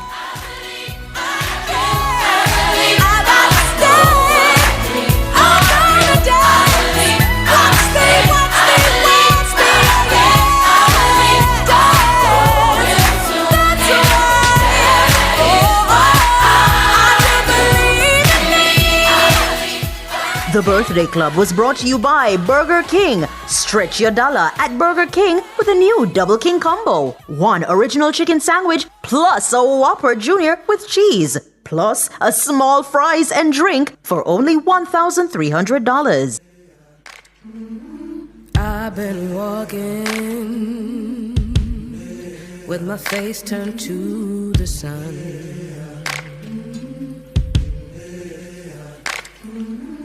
Weight on my shoulders, a bullet in my gun. Oh, I got eyes in the back of my head, just in case I have to run. I do what I can when I can, while I can for my people.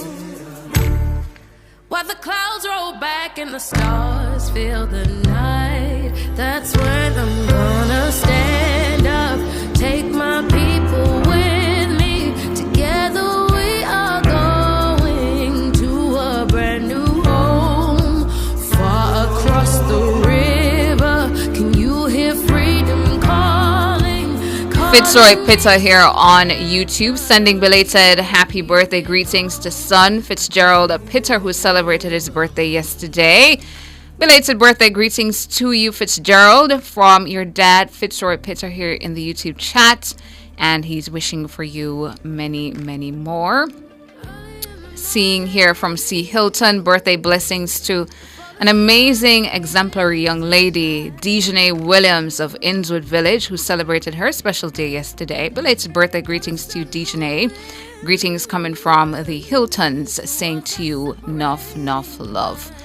I did see a special message here, not a birthday message, but to Music Mice's Tona and George. I'm sending a big up to Miss Diana Bora, is it?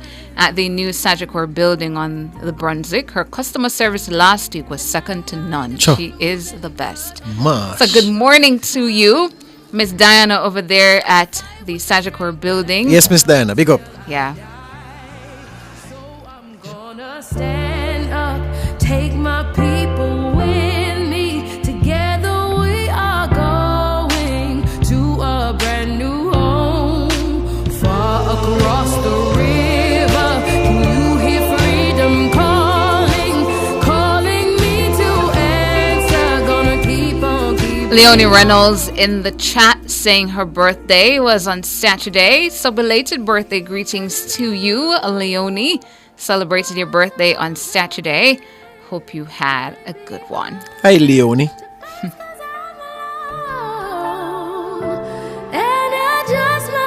And I'm being told by Kadisha Peart that Mr. Peart from the chat is celebrating his birthday today. So big up yourself, Mr. Peart. Happy birthday to you. And thank you so much for the reminder, Kadisha Peart. So happy birthday, Mr. Peart in the chat. Wishing for you a good day. Big up Father Peart every time. Big up AV listening over there. Well, listening up there in the United States. The one that thief to call this morning, you know, I didn't catch up on you. Big up AV. I'm gonna stand up, take my people with me. Together we are going to a brand new home, far across the river. Do you hear freedom calling me to answer? Gonna keep on keeping on. I'm gonna stand up, take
it's hard to kill. Who knows what miracle you can achieve when you believe somehow you will when you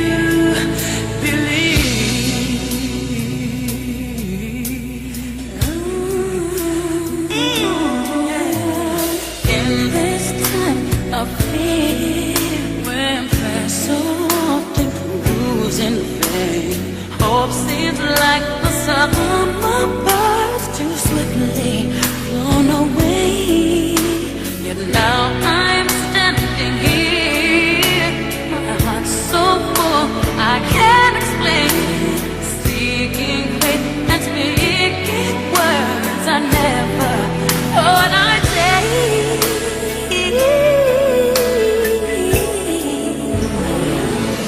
There can be miracles when you believe. Oh, hope is there. It's hard to get.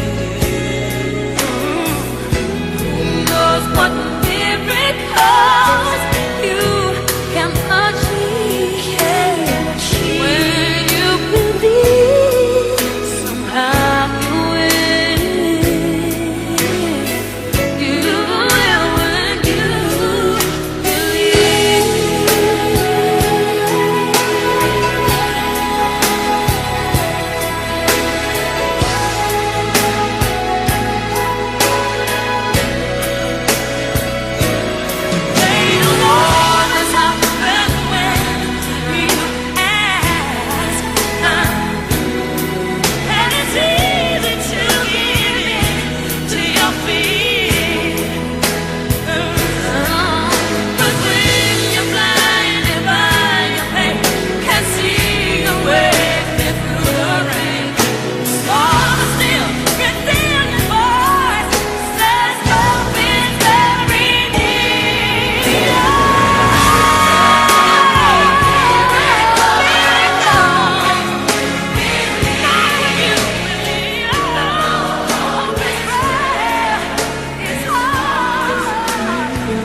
there's a hero. If you look inside your heart, you don't have to be afraid of what you are. There's an answer if you reach into your soul and the soul. Seeing a final birthday here, Arlene Rose sending belated happy birthday blessings to her friend Serena Price, aka Pau of Beth Salem, St. Elizabeth. Belated birthday greetings to you, Serena. Arlene is saying you are a great mom to your stepchildren. So belated birthday greetings to you. Hope you had a good one. And that's about it for the show. Thank you so much for tuning in to Nationwide this morning. Thanks to our technical operator, Jermaine King, our super producer, Michelle McCray Smith, and our super editor, Kimon Thompson. Mealy sending birthday greetings to, she says, my one son is this Kaiser Brooks, all of 12 today. Happy birthday to you from Mommy Camille, Daddy Curtis, and your little sister Yukari. And she is saying he is a City fan. Okay, Mealy. Yeah. All right, so those are all the birthdays now. Up next, the Consumer Hour with Norgay Banton, and at 10, Cliff Hughes Online. I'm Tana. George. Good morning.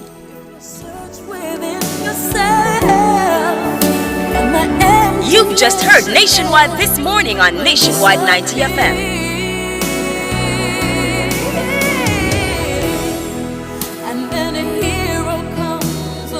Fearless and fair. Nationwide 90 FM.